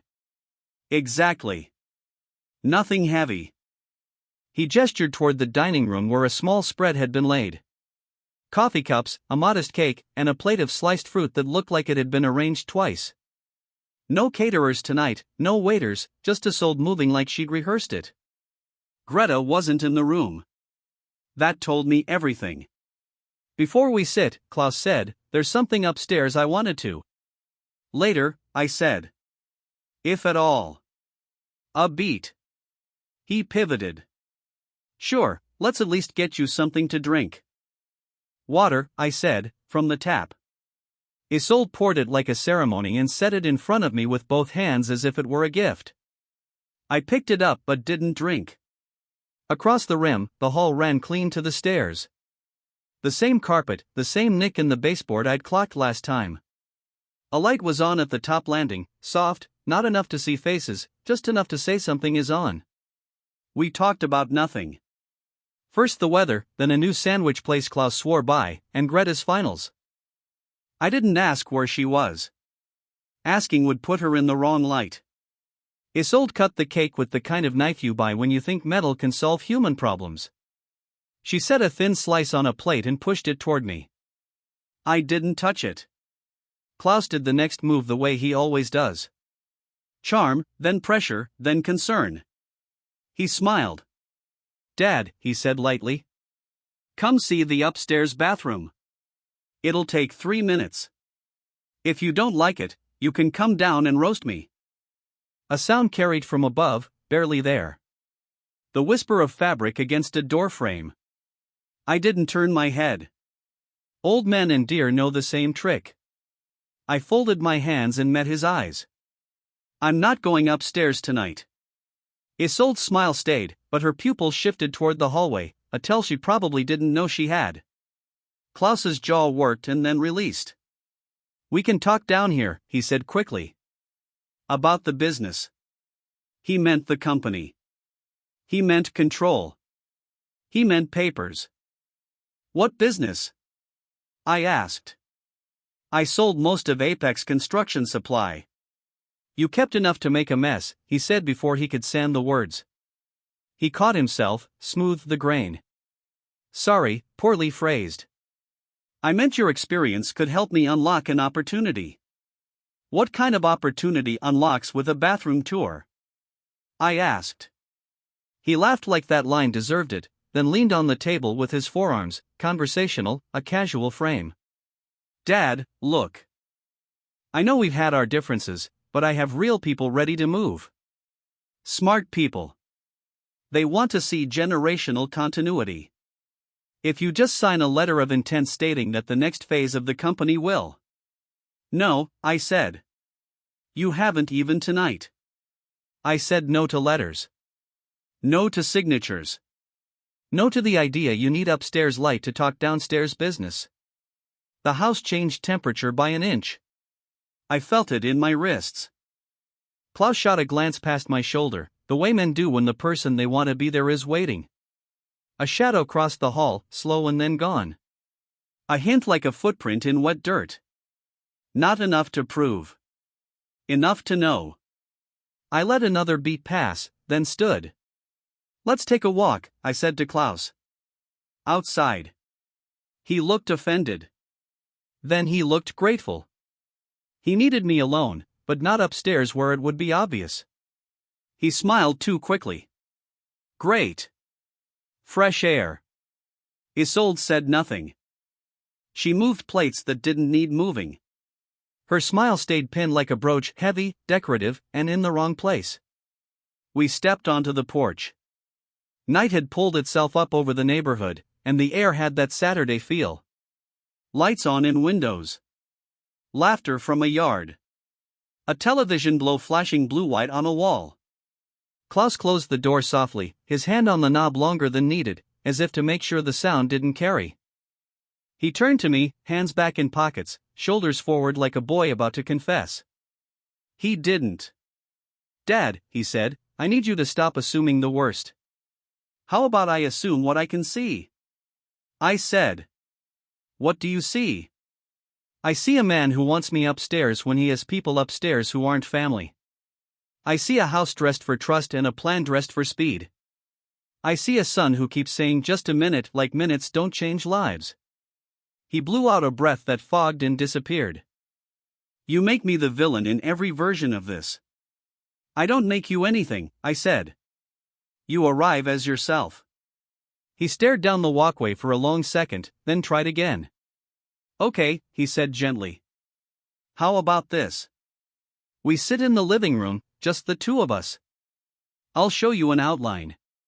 No signatures, no lawyers, just a concept. If you like it, we will schedule a proper meeting next week. If you don't, we call it. No upstairs? I asked. No upstairs, he said, and he held it. And to his credit, he didn't blink. All right, I said, because sometimes you give a man a room just to see what he does with it. Inside, the living room felt staged and empty. Lighted chairs angled a rug they shouldn't have bought, anchoring the scene. We sat opposite each other like it was a negotiation. It was. Isolde hovered at the edge like a painting someone had decided belonged on a different wall but couldn't remove without leaving a mark. I could feel the house waiting for a cue a step above, a phone vibrating, the click of a latch. Klaus put a folder on the coffee table and slid it toward me with the care of a man trying to make you forget about force. Just an outline, he said. High level. Read the headers. I didn't touch it. You read them, I said. He opened it and read, his voice smooth, even the way you read when you're trying to convince yourself as much as the other person. Phase 1, restructure of existing leadership to align with future growth. Phase 2, transfer of day-to-day operational oversight to you, I said. He swallowed. To a new team, one I'd lead. And Phase 3? I asked. He turned the page, his voice thinned half a register. Reassignment of ancillary properties to support liquidity. Which properties are ancillary to you? I asked. His eyes flicked up, then down. Dad, let's not get lost in the cabin, I said. Say it. It's sitting there, he said quickly, relief sliding into reason. It could unlock leverage. You don't even use it. I use it daily, I said. You go twice a year. I use it to remember who I am, I said. And the sentence surprised both of us with its precision. He closed the folder like a man putting away cutlery after a poor meal. You're being sentimental. And you're being practical, I said. Which of us is more dangerous here? He bristled. You've always acted like the only way is your way. No, I said. I've acted like the way has to be strong enough to stand. A sound above. The soft, definite chunk of a door easing closed, not slammed, protected.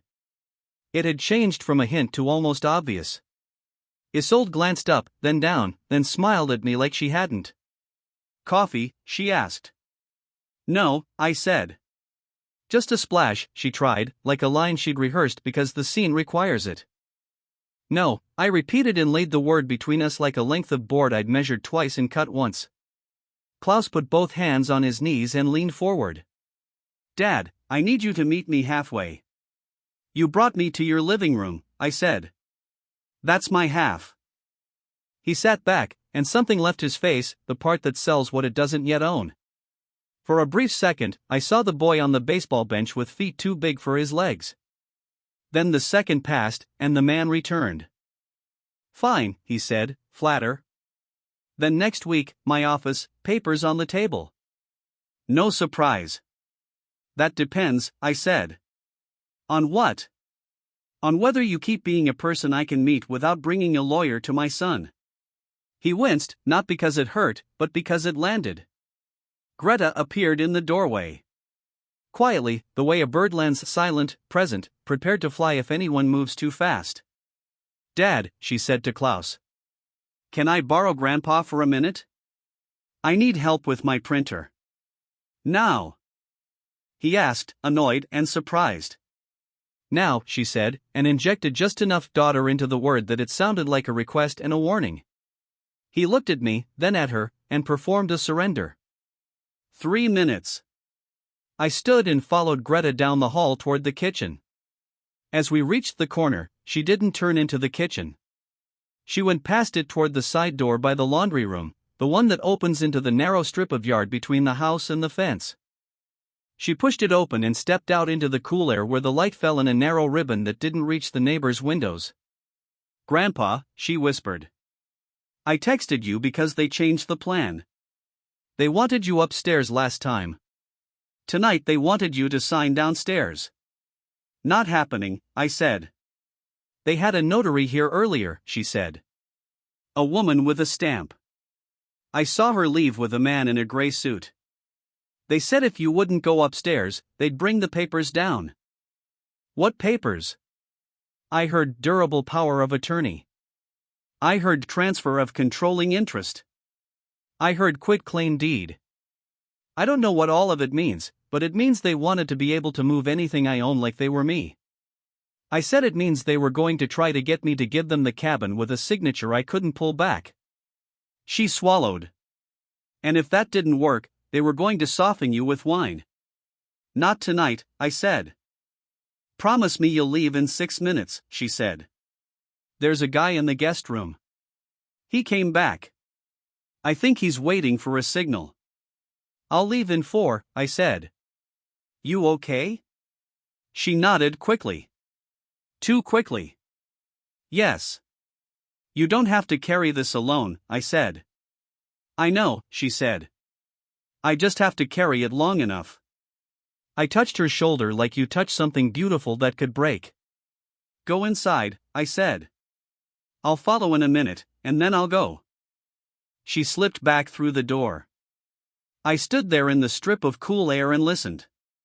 The house spoke in small business. A glass set down, a foot crossing a rug. Klaus's voice, pitched low to someone on the phone. Then Isolde's, sweet and taut. "He's being difficult." A beat. "No, not yet." I counted to 40 again and walked back in. In the living room, Klaus was scrolling his phone like a man keeping a door open in his head. He looked up and put it down. "Everything okay?" he asked casually. "Printer jam," I said. "We fixed it." He didn't ask how. He pointed to the folder. "Take it," he said. "Read on your time. We'll talk on Tuesday." I didn't want the folder in my house, but I wanted the trail it would leave more. "All right," I said and slipped it into my jacket, the weight of it familiar and wrong.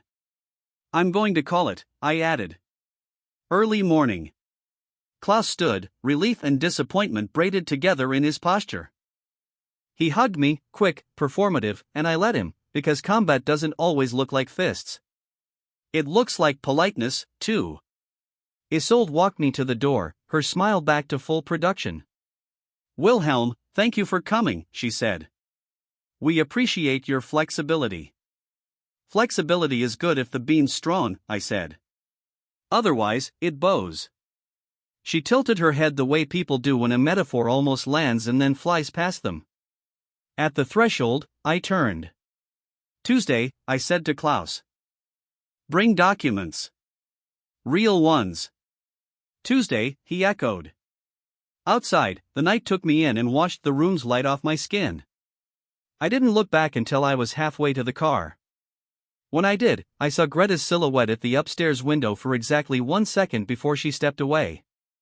I put 2 fingers to my brow, a salute my father taught me on the job. Not military, just "I see you working." The window went dark. I drove 5 blocks and pulled over under a street lamp. The car clicked as it cooled. I took the folder from my jacket and opened it. Klaus had not lied about one thing. It was an outline, but slipped behind the last page was a thicker sheet, heavy bond, and my heart went quiet the way your heart does before a hammer drops.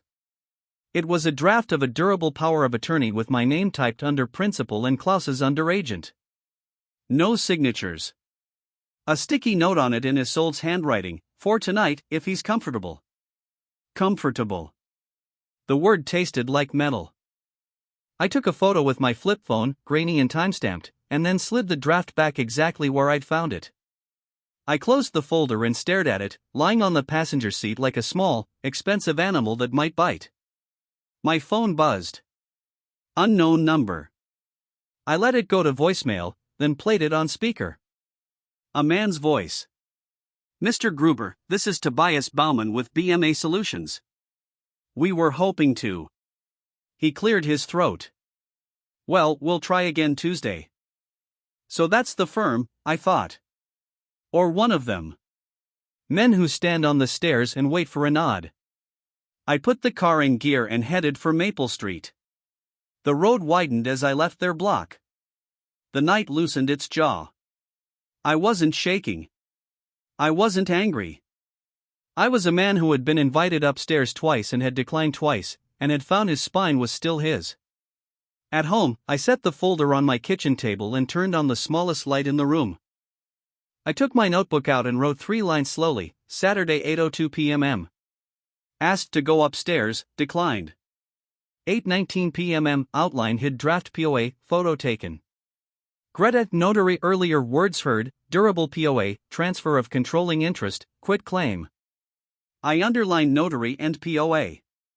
Then I closed the book and called Reinhardt on the flip phone. He picked up on the second ring.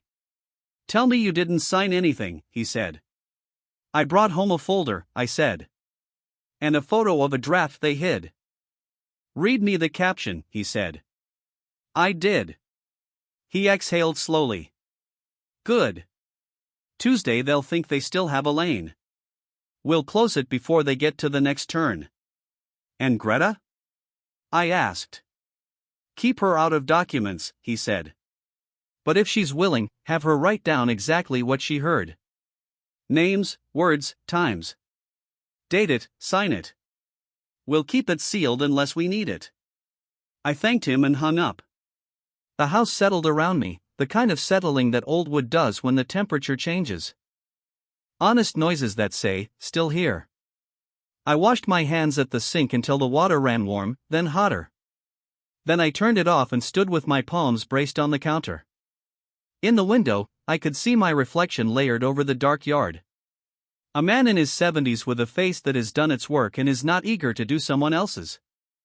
I lifted my hand and pressed it to the glass. The glass pressed back, equal and opposite. Physics is a comfort when people aren't. My phone buzzed once. A text from Greta's number. Are you home? Home. Safe. You. A long pause. Then, yes. Proud of you. You, too. I turned off the kitchen light and left the folder on the table because I wanted to wake up to it and remember that Tuesday wasn't a rumor. Upstairs, I lay down fully clothed because sleep was a map I didn't need tonight. I stared at the ceiling until the ceiling stopped staring back. When morning arrived, it didn't knock. It just came into the room and sat at the foot of the bed like an old friend with news. I got up, made coffee, and put the folder in a brown envelope, then in a plastic bag, then in the freezer between the peas and the ice tray. Paper survives best in the cold. And if you've ever lost a hard drive to a spilled cup or a forgotten window, you learn to keep the important things where the weather can't find them. At 10 in the morning, the landline rang again. I let it ring 5 times to hear the sound of my restraint. Then I answered. Dad, Klaus said, bright as noon. Thanks for last night. I feel like we made progress. We made a plan. Right. Tuesday, I'll bring Tobias from BMA. He's excellent. Bring documents, I said. And bring something I haven't yet seen from you. What's that? He asked. Respect for what doesn't belong to you. Silence. Then you'll see. He didn't mean what I meant, but I didn't correct him.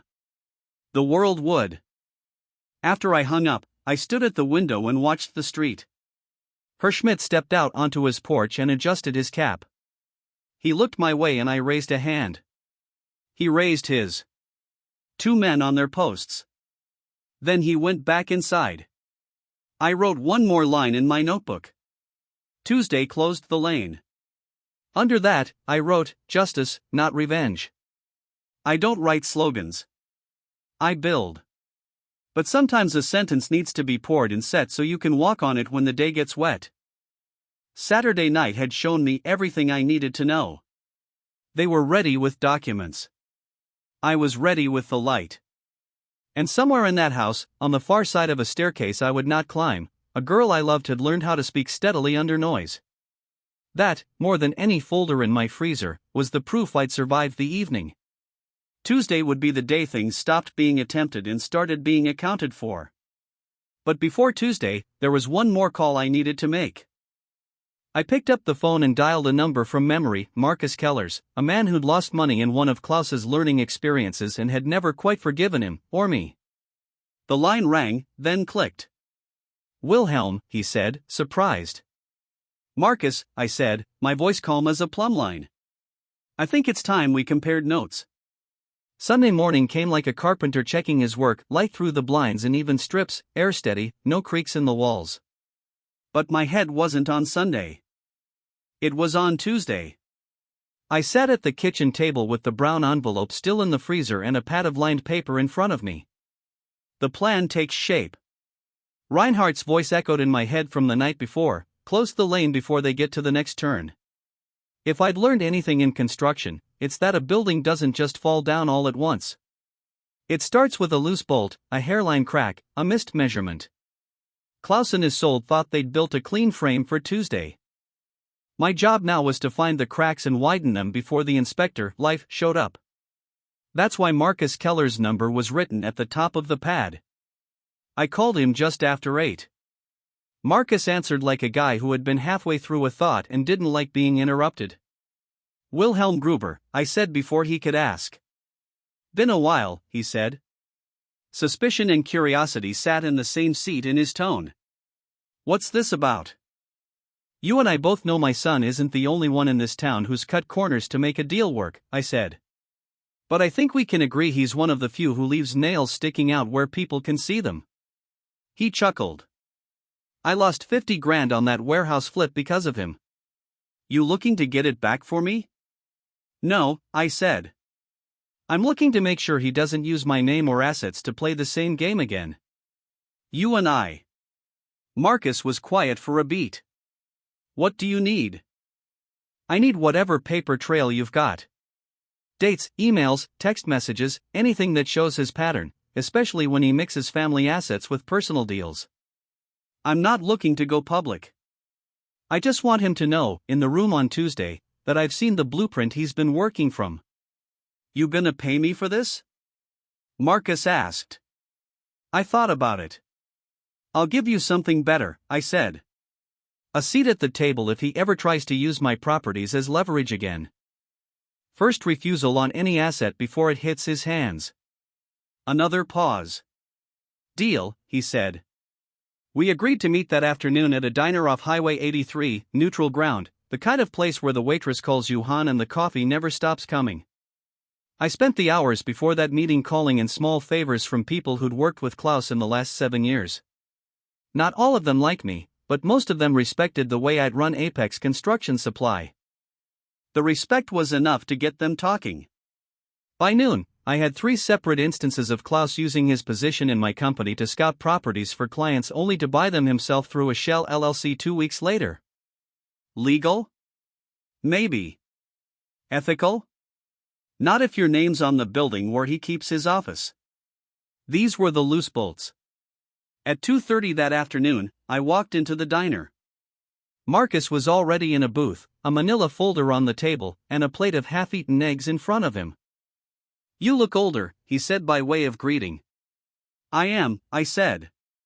"You, too." He pushed the folder toward me. "Copies. Kept the originals. These are emails between your son and a guy named Hole, a real estate shark who does most of his business after midnight. They talk about the parent company credit line like it's a piggy bank. Your name's on that line, Wilhelm." I didn't touch the folder yet. "What do you want me to do with this?" "Whatever you're planning for Tuesday," he said. "This gives you proof he plays loose with family money. Not enough to put him in jail. Enough to make him sweat." I looked him in the eye. "You know, if I use this, he'll know it came from you." Marcus shrugged. "I'm counting on it. He owes me 50 grand, remember?" We talked for another half hour, not about Klaus, but about work projects we'd both seen go wrong because someone rushed the foundation. Marcus said something I wrote down later: "You can't save a crooked beam with a straight roof." It stuck with me. Back home, I laid Marcus's folder next to the one from Klaus. Two different kinds of weight. One a threat, the other a counterweight. Between them, I had the makings of a balance. At 5, the phone rang. "Greta." "Grandpa," she said, her voice pitched low, like she was in a room with thin walls. "They're talking about Tuesday like it's already a win." "What are they saying exactly?" "They said the lawyer's bringing a streamlined packet," she said. "Klaus told Isolde, once Dad sees the projections, he'll sign. He hates leaving money on the table." I laughed quietly. They think I hate that more than I hate being cornered. Greta hesitated. "I can maybe get into his home office before then, take photos of whatever's on the desk. But if he catches me..." "No," I cut in. "You don't put yourself in that position. You've already done more than I had a right to ask." "I want to help," she insisted. "You have," I said. "Now your job is to keep your head down until Tuesday. Let them think you're not part of this." Silence. Then, "Okay." Before she hung up, she said something that sat in my chest all evening: "I like the way you look at them now, like you already know the ending." That night, I sat in my workshop, the one room in the house where every tool has its place, and went through the chain again. Loose bolt 1, the hidden POA draft from Saturday night. Loose bolt 2, Marcus's emails linking Klaus to the misuse of my credit line. Loose bolt 3, Greta's eyewitness account of a notary on site. If I lined them up right, they'd build a picture even Klaus couldn't talk his way out of. The pieces fall into place. Monday morning, the moment came earlier than expected. I was trimming the roses out front when a silver sedan I didn't recognize slowed in front of the house. The passenger window rolled down just enough for me to see the man inside. Gray suit, same build as the one Greta had described leaving Saturday night. He didn't wave. He just looked. Then the car moved on. I went inside, wrote the time and description in my notebook. 5 minutes later, my phone buzzed with a text from an unknown number. "See you tomorrow, Mr. Gruber." No signature. I took a photo of the message and forwarded it to Reinhardt. His reply came back fast. "They're trying to unsettle you. Don't take the bait. Everything in writing from here on out." By Monday evening, I'd pulled my plan tight. Tuesday wouldn't be about refusing to sign. It would be about showing my hand at exactly the right moment. When Klaus thought I was boxed in, I'd bring the folder from Marcus. I'd bring my notebook. And I'd bring Greta's written account, sealed in an envelope she could truthfully say she'd never opened. The trick wouldn't be in the evidence. The trick would be in letting Klaus believe, right up until the turn, that the road ahead was clear. I went to bed early that night, the way you do before a long drive. In my dreams, I was back on a job site, checking the plumbing on a wall. The bubble in the level kept sliding just out of the center, no matter how I adjusted. When I looked closer, I saw the beam itself was cut at an angle. No amount of shifting would make it true. I woke before dawn, the dream still in my head, and knew exactly what Tuesday would be. Not an argument, not even a negotiation. It would be an inspection. And Klaus's frame was already leaning. Tuesday didn't knock. It eased in while the sky was still the color of wet slate and sat itself at my kitchen table like a foreman waiting for a report. I was up before it. Coffee already dripping, pen already uncapped. The freezer's quiet hum reminded me there was a folder in there that could change the shape of a day. I didn't make breakfast. Sometimes you don't feed your body because you need your mind to stay sharp on a single fuel, purpose. I was halfway through a second cup when I heard the sound my neighborhood knows as well as birdsong, the soft scrape of Herschmidt's porch chair, then the cadence of his footsteps on the walk. A respectful knock followed, twice with a pause, the way you knock when you've spent a lifetime not startling people. I opened the door. He stood there with his cap in one hand and a stainless thermos in the other. Tuesday was written across his face in careful lines. "Wilhelm," he said, voice low. "Do you have a minute?" "Always," I said. I stepped aside and waved him in, but he shook his head, his eyes flicking toward the street. Porch is fine, he said. It's about something I should have told you sooner. We stood side by side, not facing each other, looking out at Maple Street as if it might answer for us. The morning air carried a hint of cedar and the wet metal smell that comes from a night's worth of dew on cars.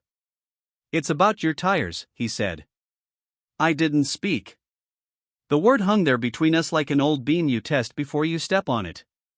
The night you and Klaus argued, he went on. I was out here, same as always. I don't keep the porch light on. Easier to see the sky. Around 10:30, I see Klaus come out of your front door. He's moving quickly. Looks both ways down the street, then walks straight to your Lexus. He unscrewed the thermos as if his hands needed occupation more than his mouth needed coffee. The lid stayed in his palm. He goes around each tire, Hirschmidt said. And does something with his hand. I couldn't see a tool, but I could see the way his shoulder worked. Careful. Intentional. After the third tire, he looked around again like a boy checking for a teacher. Then he went to the fourth. When he stood, he put something in his pocket and walked off toward his car like he was late for somewhere. He didn't turn to watch my face. That's who he is. He gives you the dignity to absorb your truth. What time did you say? I asked, my voice steady because I've trained it that way, 10:30, give or take a few. The game on TV had just gone to a commercial. I remember because I turned the sound down to hear the owls. He shook his head, a small, sad motion. I should have told you right away.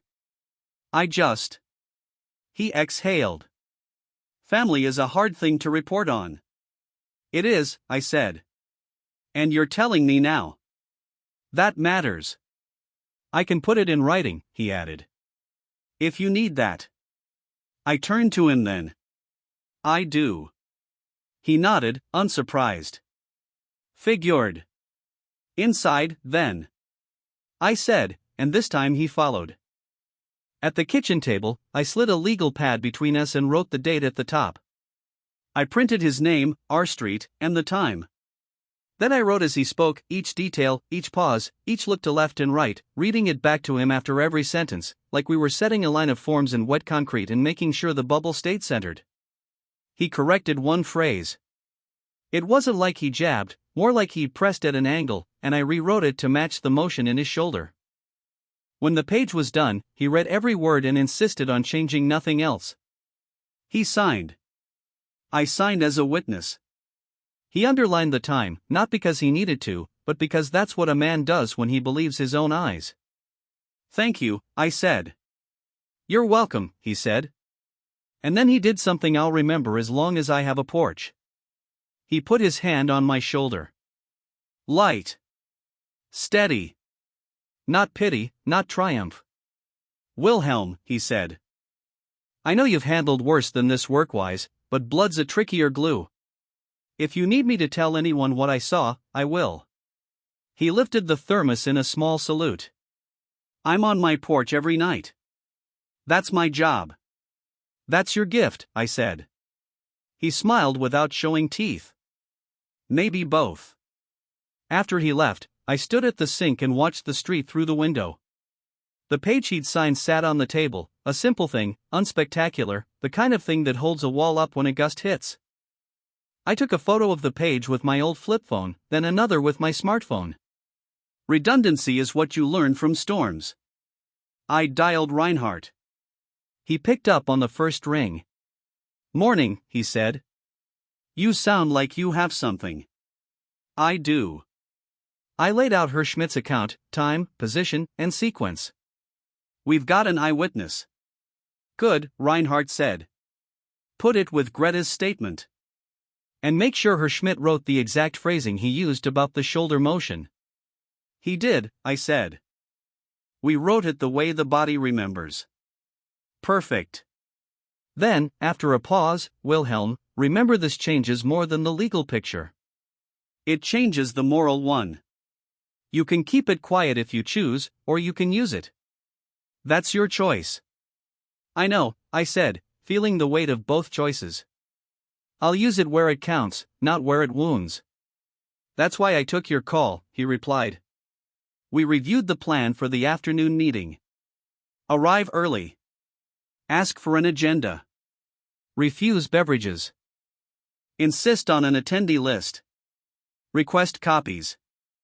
Photograph any drafts they present. Do not sign. Do not initial. Do not allow language that implies acceptance. And at the moment of our choosing, place our documents on the table: Hirschmidt's statement, Greta's sealed account, Marcus's emails, the photo of the hidden POA. Keep your tone the way you keep a level, Reinhardt said. Let the bubble tell the story. If they try to rattle you, watch their hands, not their faces. I've been watching hands my whole life, I said. Faces are for other people. We hung up. I took the brown envelope from the freezer, wiped a thin mist of frost off its plastic sheath, and slid Hirschmidt's signed page in behind the POA photo. I added a second envelope, Greta's statement, folded and sealed. She texted me last night to say she'd written it out at the campus library and handed it to a friend to drop in my mailbox. I hadn't opened it. I wanted to be able to say that without flinching.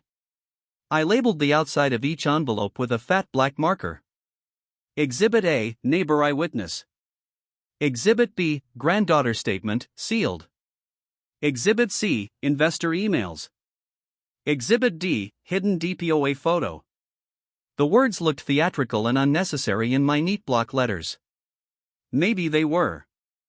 Maybe theater was part of the point today: show each thing when it mattered, in an order that made a picture no one else could rearrange.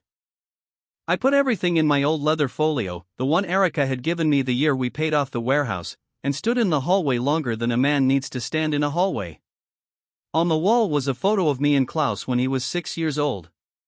Both of us wearing paper crowns from a Christmas cracker. Both of us laughing at something I don't remember.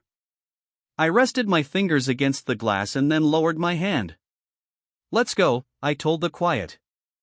Klaus rents an office in a brick building downtown, 3 stories with an elevator that takes longer than stairs and a lobby that smells faintly of lemon oil and toner. I arrived 15 minutes early and checked my watch 3 times, not because I didn't trust it, but because I wanted the sensation of doing something other than thinking. The receptionist was new since my last visit. A young woman with a tidy bun and a name tag that announced Ilara in letters more polite than her eyes. Good morning, she said. Can I help you? Wilhelm Gruber, for Klaus Gruber, I said. 3 o'clock. She tapped the keyboard with an efficiency I appreciated. He's expecting you. Would you like water? No, thank you. Coffee? Tea? Just a chair, I said, and she smiled because that seemed like the right answer to anything. While I waited, I looked around. 2 men in suits stood by the glass-paneled conference room, speaking in the kind of half-whispers that are supposed to make you think they're important.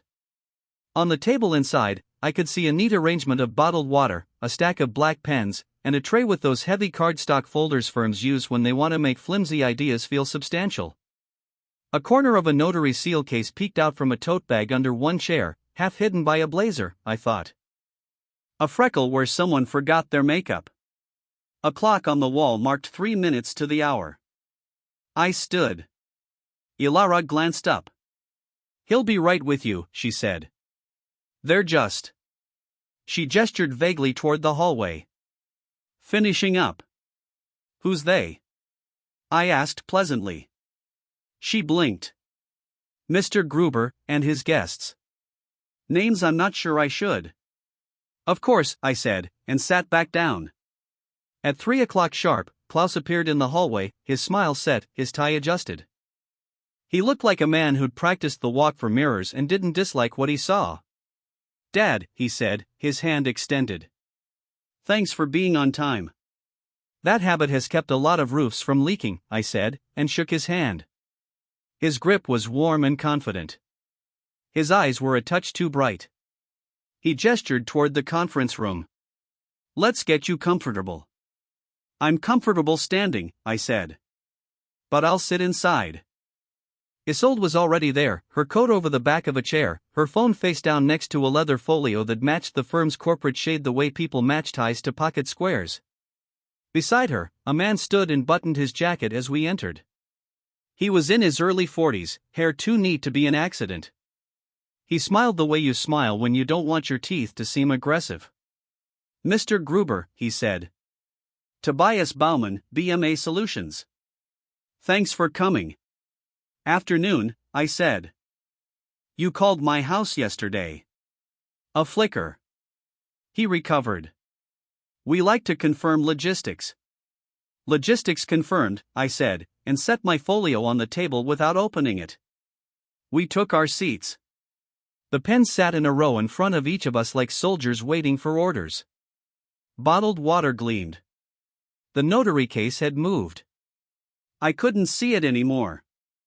"Before we begin," I said, "I'd like an agenda and an attendee list." Isolde's eyes flicked to Klaus. Tobias smiled.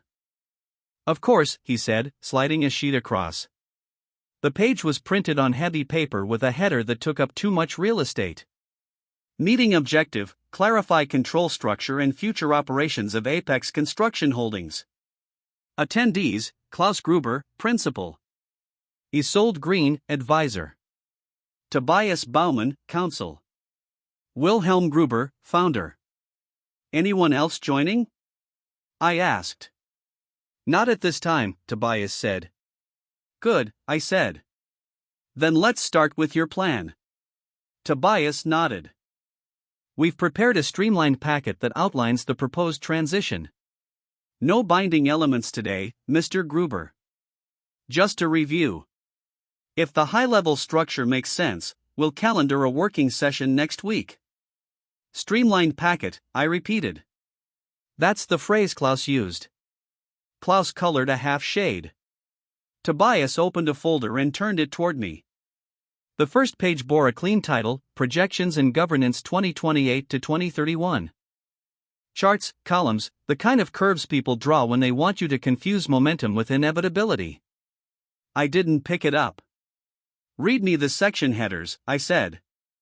He did, officially, like a man who'd been told once that confidence is a metronome and never forgot the tempo. Section 1, Current Asset Overview. Section 2, Proposed Leadership Restructure. Section 3, Ancillary Property Optimization. Section 4, Board Resolution Draft. Section 5, Acknowledgement of Transition Intent. Last one again, I said.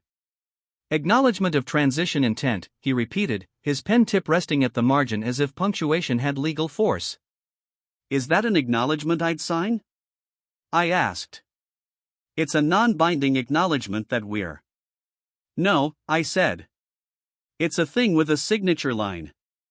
That makes it a vehicle. We're not asking you to sign today, Klaus cut in, too quickly. We just want to talk. Then remove Section 5 from the packet, I said. Tobias gave a small, practiced shrug and slid the page out. He set it aside like a magician palming a card. Happy to table that for now. Good, I said. Section 3. Tobias turned to it. Ancillary property optimization identifies non-core holdings that could be leveraged. The cabin, I said. Tobias paused, glanced at Klaus, then back at the page. One such property is the Gruber Lake House. It's a cabin, I said. Lake houses get magazines. Cabins get work. Isolde put her hands flat on the table, fingers spread, a ring catching the light. Wilhelm, no one is trying to take anything from you. We're trying to grow. You taught Klaus that growth requires brave steps. Growth requires footings, I said. Bravery without footing is why men fall off ladders. Silence. The clock on the wall ticked. Tobias cleared his throat. Perhaps it would help to walk through the board resolution draft. It's a formality. Board met when? I asked. Tobias blinked. The draft anticipates a meeting. So the resolution references a meeting that hasn't happened? I said. You can keep that page and save me the ink. Klaus leaned forward. Dad, he said, and I heard the boy again for a second. This doesn't have to be adversarial. You invited me to an ambush Saturday night, I said. Tonight, you've set the table with pens and water and a page that says acknowledgement. You're not a villain in my story, son. You're a pattern. His mouth opened and closed. Isolde recovered first. How about we reset? She said smoothly. Tobias, why don't you walk Mr. Gruber through the projections? Before we do that, I said, and slid my folio forward without opening it. A couple of ground rules. 1. No signatures today. 2. No notary business. 3. If anyone attempts to slip a new document into the stack while we're talking, the meeting ends. No one is. Tobias began. And then I reached down, lifted the tote under the chair beside him, and set it gently on the table. The notary seal case nestled inside, a dark, round truth. I said, because sometimes your private vocabulary deserves air. I looked at Tobias. A freckle where you forgot the makeup. Tobias swallowed. Isolde's smile frayed. Klaus stared at the case like it might explain itself. Non-binding, Tobias tried. Then you won't need that, I said. We can continue. He slid the tote beneath the table with a movement he probably practiced with trash cans and awkward gifts. Good, I said. Calm, returning like an old friend to a room it knows. Projections. For the next 15 minutes, I let Tobias talk. I didn't interrupt. I let the graphs mount their case. The revenue lines tilted upward obediently. The cost of capital behaved, and the debt ratio stayed within covenants that weren't yet real. I nodded occasionally, the way you do when a man needs to hear himself finish a thought. Klaus started to relax. Isolde regained her posture. The room mistook my silence for consent.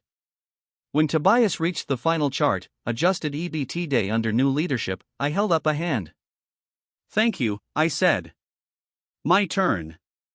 I opened my folio and placed the first envelope on the table, thick, brown, labeled in my block hand. Exhibit D, hidden DPOA photo. Isolde's eyes darted. Klaus stiffened. I found this, I said. Stuck behind the last page of the outline you sent me home with Saturday night. Limited, durable power of attorney. My name is typed as principal. Klaus is typed as agent. No signatures. A sticky note in Isolde's hand, for tonight if he's comfortable. Isolde colored a shade that didn't match the room. We. Thomas. She fumbled, regrouped. That was a draft. Someone added it by mistake. It was never. Of course, I said, and set the next envelope beside the first. Exhibit A, neighbor eyewitness. This is a signed statement from my neighbor, Herr Schmidt. He watched Klaus puncture all 4 of my tires the night we argued. 10:30, for sidewall cuts at a professional angle. That vandalism forced me into a rental and set a tone for the week that ended with a notary in your home. Klaus's mouth worked soundlessly. Tobias started to speak, thought better of it, and reached for water he didn't drink. I placed the third envelope, Exhibit C, investor emails. Copies from Marcus Keller. Emails between Klaus and a man named Hole discussing the parent company credit line as if it were Klaus's piggy bank. My name's on that line. My company's reputation underwrites the credit his emails spend. Klaus found his voice. You're coordinating with people who hate me, he said, a strange mix of accusation and awe. I'm listening to people who know you, I said. The last envelope sat undefeated in my hand. I didn't place it. Not yet. Exhibit B, Granddaughter statement, sealed. I wanted Klaus to think this meeting might still be a negotiation, not an audit. Tobias leaned forward, his pen finally doing something other than sitting. Mr. Gruber, he said carefully. I understand your concerns. But none of this changes the fact that leadership transitions require clarity. They require clarity, I said. Exactly. And here's mine. I looked at Klaus because this needed to come from father to son, not founder to successor. Saturday night, you tried to get me upstairs to sign. When I didn't, you brought the paper down. Tonight, you've set a room that pretends to talk while it aims to act. You've shown me projections that only need a signature to become someone's burden. You've brought a notary to a conversation. You cut my tires to put me off balance. Klaus shook his head violently. I know I didn't. Herr Schmidt saw you, I said quietly. You know he did, and so do I. The room tightened. It has a way of doing that when truth takes the head of the table. Isolde's voice softened, weapons sheathed in silk. Wilhelm, she said. You've always taught us to face problems, not run from them. We're not your problem. We're your family. You stopped being my family the night you planned to make me someone else on paper, I said. Family stands with you at the bottom of the ladder. It doesn't pull the footing while you're on the top rung. Tobias cleared his throat, gathering his courage into professionalism. Mr. Gruber, what would you propose then? If not this, then what? I slid the folio back an inch, a small signal to myself as much as to them. I propose we end this meeting without signatures, without notaries, and further pretense. I'll review any documents you email me through my attorney. If there's a path that honors what I've built without stealing it, we'll find it. If there isn't, we won't walk. Klaus leaned back, his eyes bright with a kind of furious hope I recognized from mirrors I've stopped looking into. You're making a mistake, he said. You'll regret not taking this opportunity. I regret many things, I said. Saying no to leverage I didn't need has never been one of them. Silence again. The clock, a faithful witness, ticked. Tobias looked at Klaus. Klaus looked at Isolde. Isolde looked at the tote under the table. Then she looked at me. And for the first time since I'd known her, her smile left the room before she did. Fine, she said. No signatures today. Tobias nodded, relieved to have something he could record. We can reconvene, he suggested weakly. Maybe, I said. After due diligence on all sides. I stood. When men stand at the end of a meeting, the meeting ends. Klaus stood too, because muscle memory can look like respect if you don't know the difference. We shook hands. Not father and son. Not adversaries. Two men who had come to the end of a hallway and found different doors. At the threshold, I paused and turned back, the last envelope still in my folio. One more thing, I said. Klaus's eyes widened, ready for something else to defend against. Thanks, Greta, for the cake, I said. It was better than it needed to be. He frowned, having the sense to be confused. Outside, the lobby smelled like lemon oil again. Ilara looked up. Have a good afternoon, she said brightly. You, too, I said and meant it.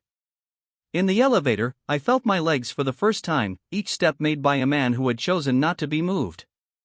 The doors opened on the ground floor, and I walked into a day that had stopped trying to sell me anything. On the sidewalk, my phone buzzed. A text from Greta. Did it go okay? I typed, we're not upstairs. She replied with a heart, then a second message, they're rattled.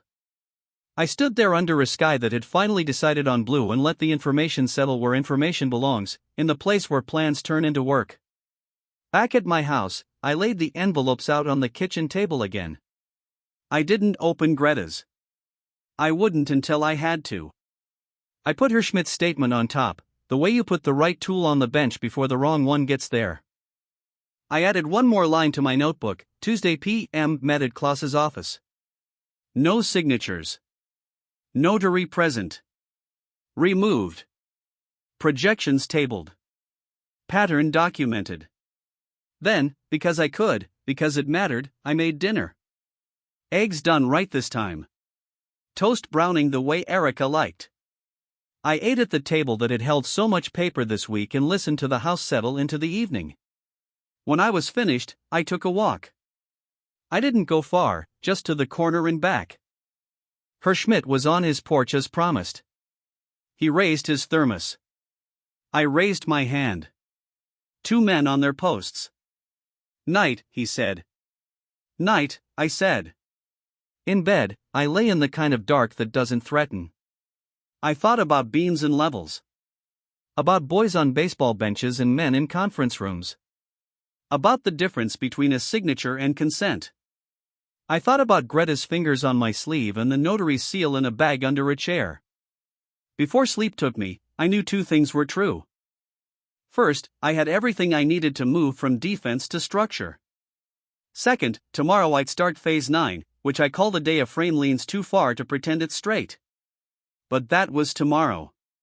Tonight, the house was steady. And in the steady, I could finally breathe.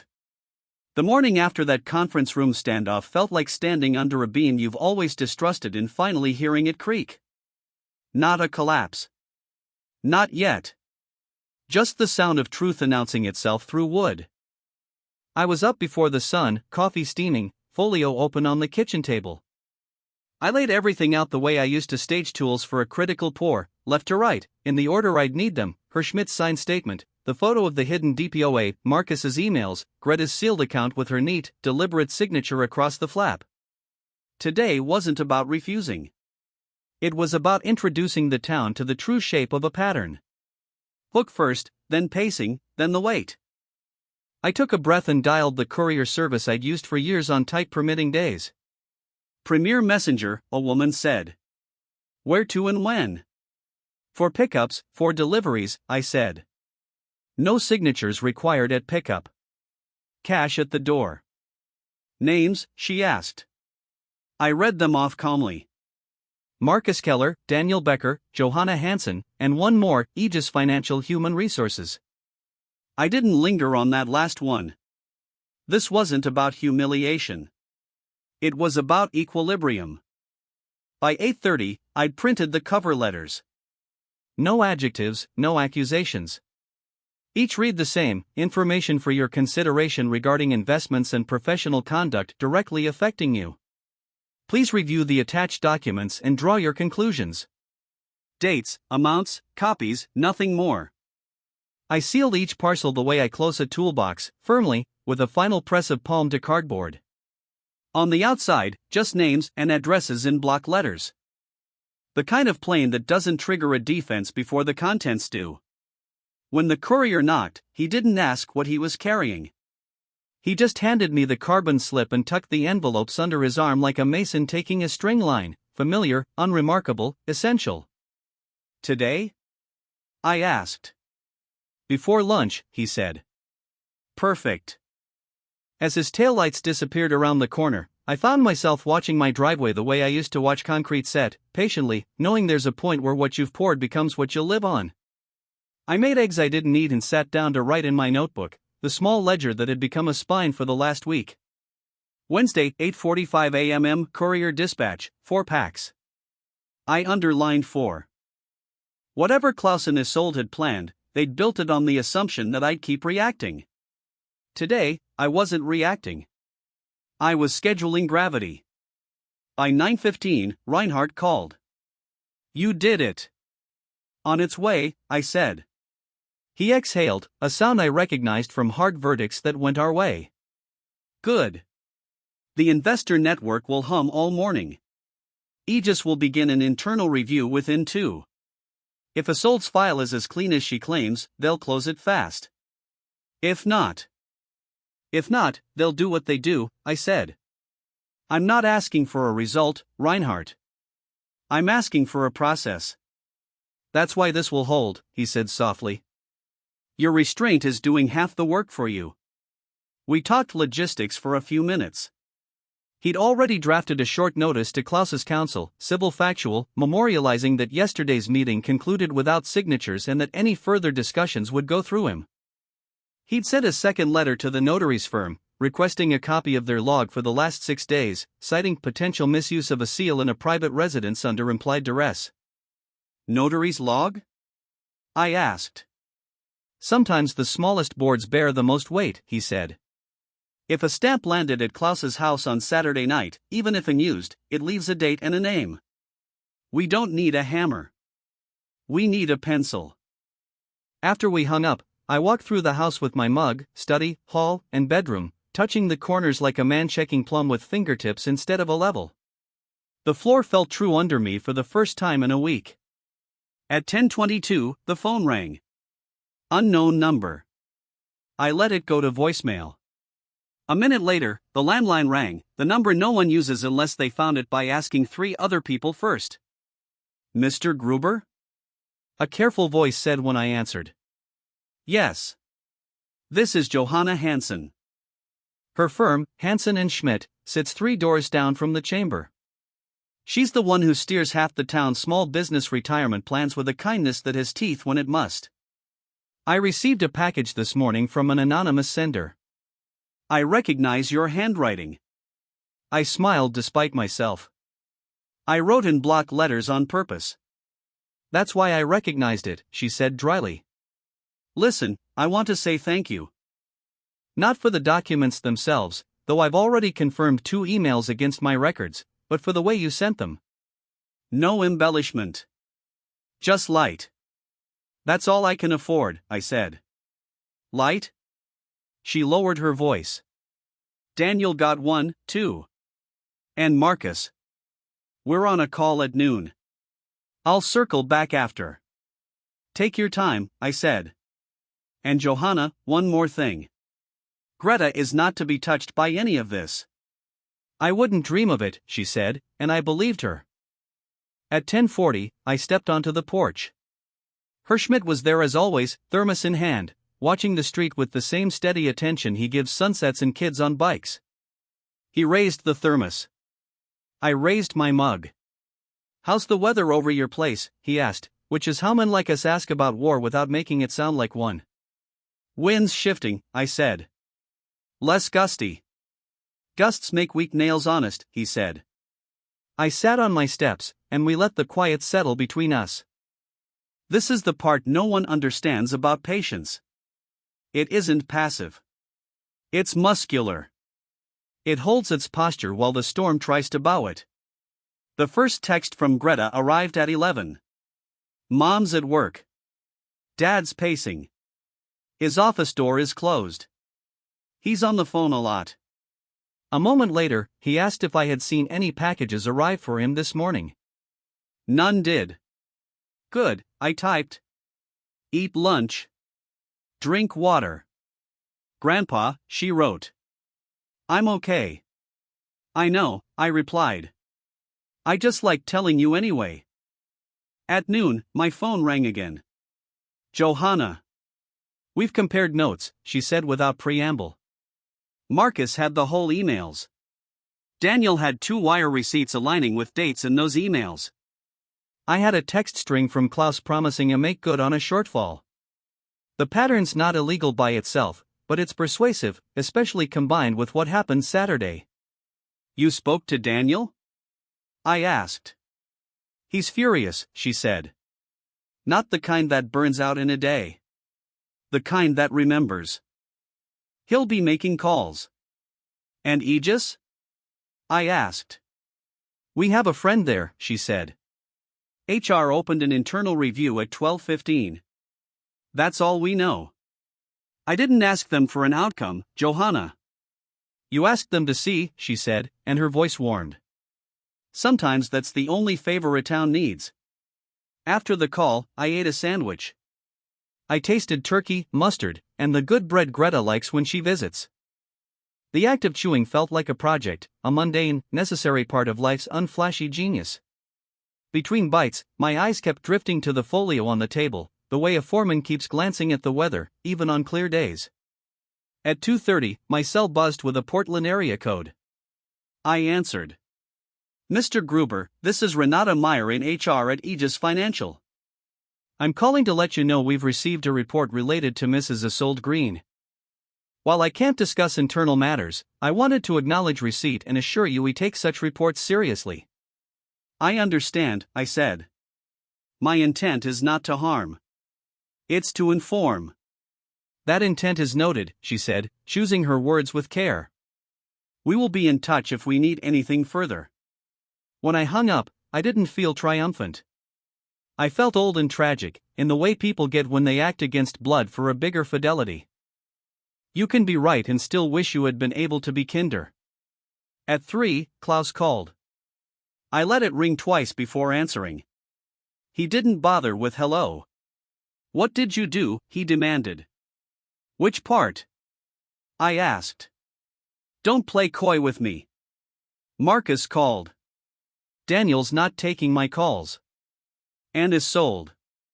He stopped himself. And is sold? I asked quietly. She got pulled into some HR meeting. Anonymous complaint. Your block letters are all over this town today, Dad. Facts don't care who wrote the address, I said. He laughed once, a sharp, small hurt. You think this is noble, destroying your own family to protect a cabin and a company you don't even run anymore? This isn't about the cabin, I said. It's about a pattern.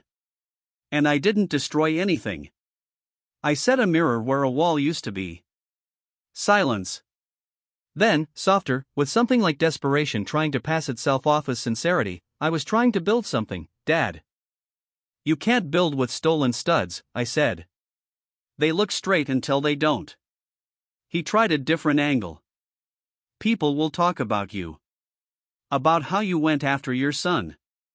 You can't fix that with block letters. I'm not trying to fix what strangers say. I'm trying to fix what happens in rooms with closed doors and notaries under tables. He inhaled a shaky breath. You've made enemies today. I've made accountability, I said. Enemies grow on their own. Are you happy? I'm steady, I said, for the first time in a week. When he hung up, I let the quiet fill back in. The house took a long breath with me. In the distance, a siren rose and fell. Then mixed with the ordinary hum of a Wednesday, the postal truck doors, a hammer a street over, someone's mower. Life has the nerve to continue. At 4:20, Reinhardt called with a low whistle in his voice. The notary log came through, he said. Saturday night stamp, checked out at 6, returned at 10, assigned to a junior in their office, brought to an address that matches Klaus's street. And used, no signatures recorded, he said. But a visit is a visit. It supports your narrative if you ever need to tell it to someone who collects narratives. I'd rather not, I said. But I'm grateful the line exists. Also, he continued, TNM's associate, Tobias, sent an email acknowledging that yesterday's meeting concluded without action items requiring execution by Wilhelm. That sentence is a gift. I archived it like it was my mother's recipe card. Put it next to the notary log, I said. They're cousins. By 5, the day had moved from push to pull. Less about what I sent, more about what began to return. A voicemail from Daniel, grim and concise. He used your line. I'm done. Call if you want to coordinate. A text from Johanna, they're circling. Don't move. Let gravity do its work. An email from an old supplier who'd stayed quiet for years, if you ever want to build again, I have credit waiting for you. Not for Klaus. For you. At 6, Greta texted, Mom's home. She's quiet. Dad's not. He threw a glass in the sink. Didn't break. Just sounded like it wanted to. Then, I'm staying in my room tonight.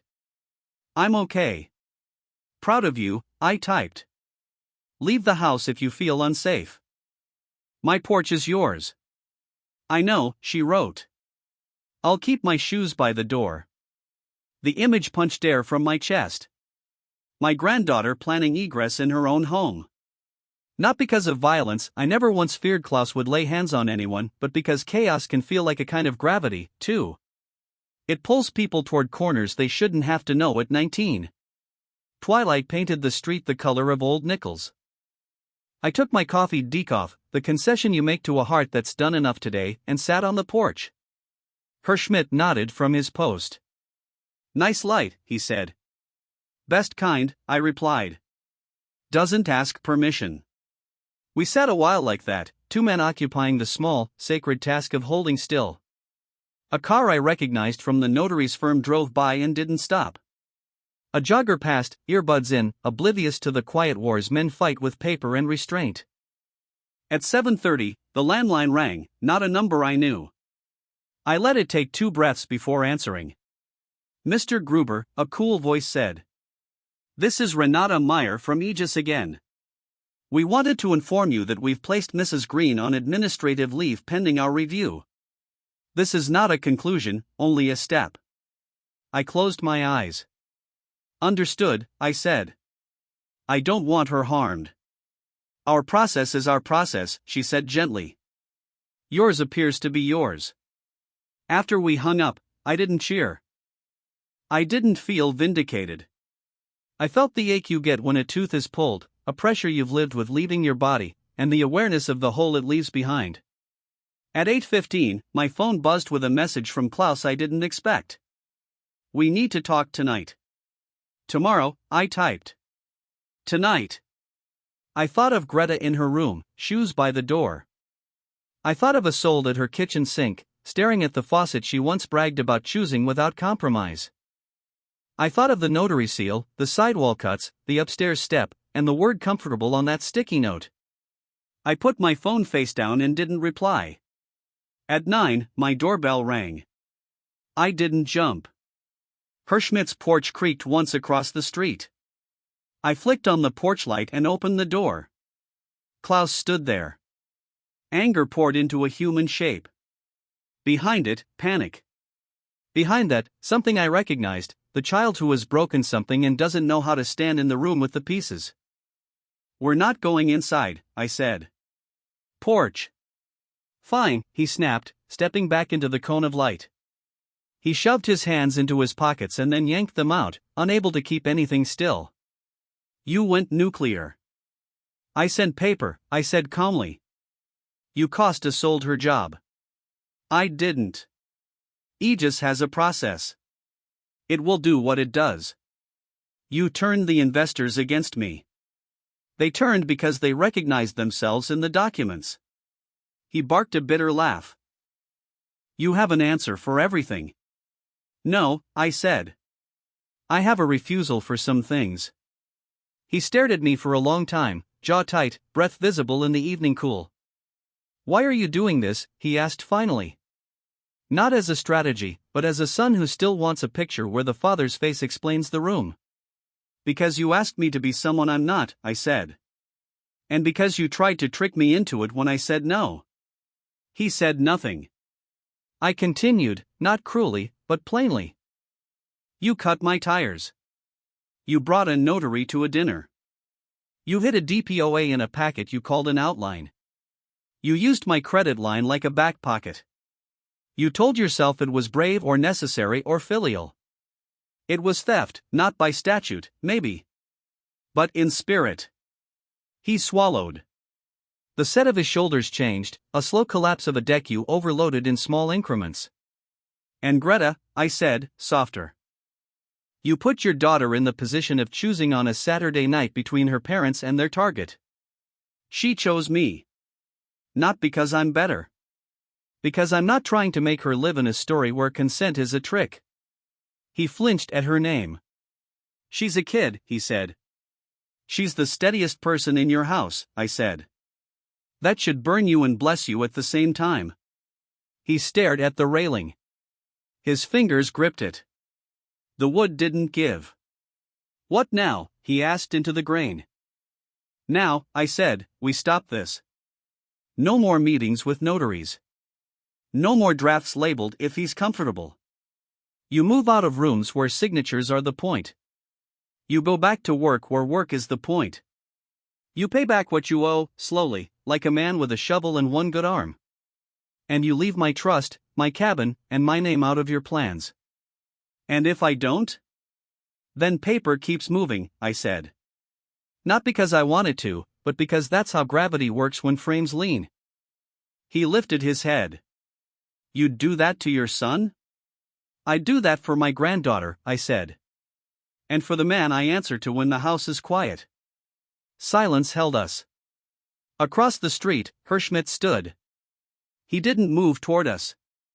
He just stood, a witness, the way good neighbors do when stories bend toward breaking and need one more set of eyes to keep them honest. Klaus jammed his hands into his pockets again, not knowing where to put them if not there. You think you won? He said. No, I said. I think I worked. The day isn't over. He nodded once, sharp and resentful. Then, unable to help himself, he tried one last door. Tuesday, he said. Another meeting. You. Me. Tobias. No, I said. Reinhardt. Fine, he spat. Bring your lawyer. I will, I said.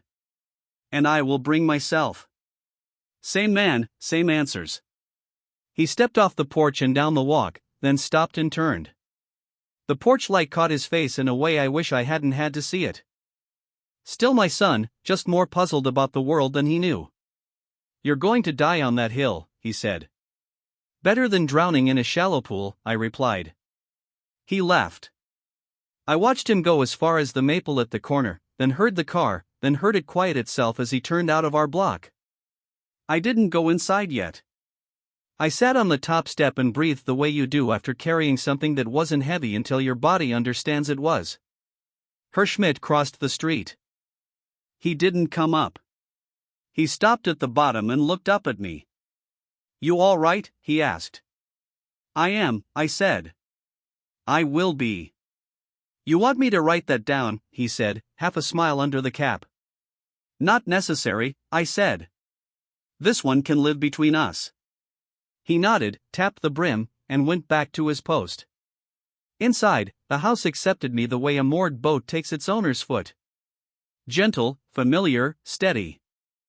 In the kitchen, I placed the envelopes back into the folio, then slid the folio onto the highest shelf. Not as a trophy. As a reminder that justice doesn't always roar. Sometimes it files stamps and waits. My phone buzzed one last time. Greta. Are you okay? Yes, I typed. Are you? Yes. I heard the front door slam and then nothing. Quiet can be loud, she wrote. Quiet is our music, I replied. Keep your shoes by the door tonight just in case. I will. Love you. I love you, too. I turned off the lights and stood in the dark a moment longer, letting my eyes adjust. Not to absence, but to enough. In the dark, you learn the house's honest edges. A doorway you still navigate without bumping your shoulder. A table you put your hand on without looking. The exact number of steps to the bedroom. The day had moved as far as it could without splintering. Tomorrow would ask for something else. Before sleep, I wrote the last line of the day in my notebook, pressing harder than I meant to. Wednesday, light applied. Gravity engaged. Frame admitted its lean. Then I set the pen down, turned out the lamp, and lay flat. The beam above didn't creak. For the first time in days, I didn't listen for it. I let the house hold me the way I've held it all these years. On purpose. Without drama. With the quiet conviction that truth, once leveled, does not need an audience to stand.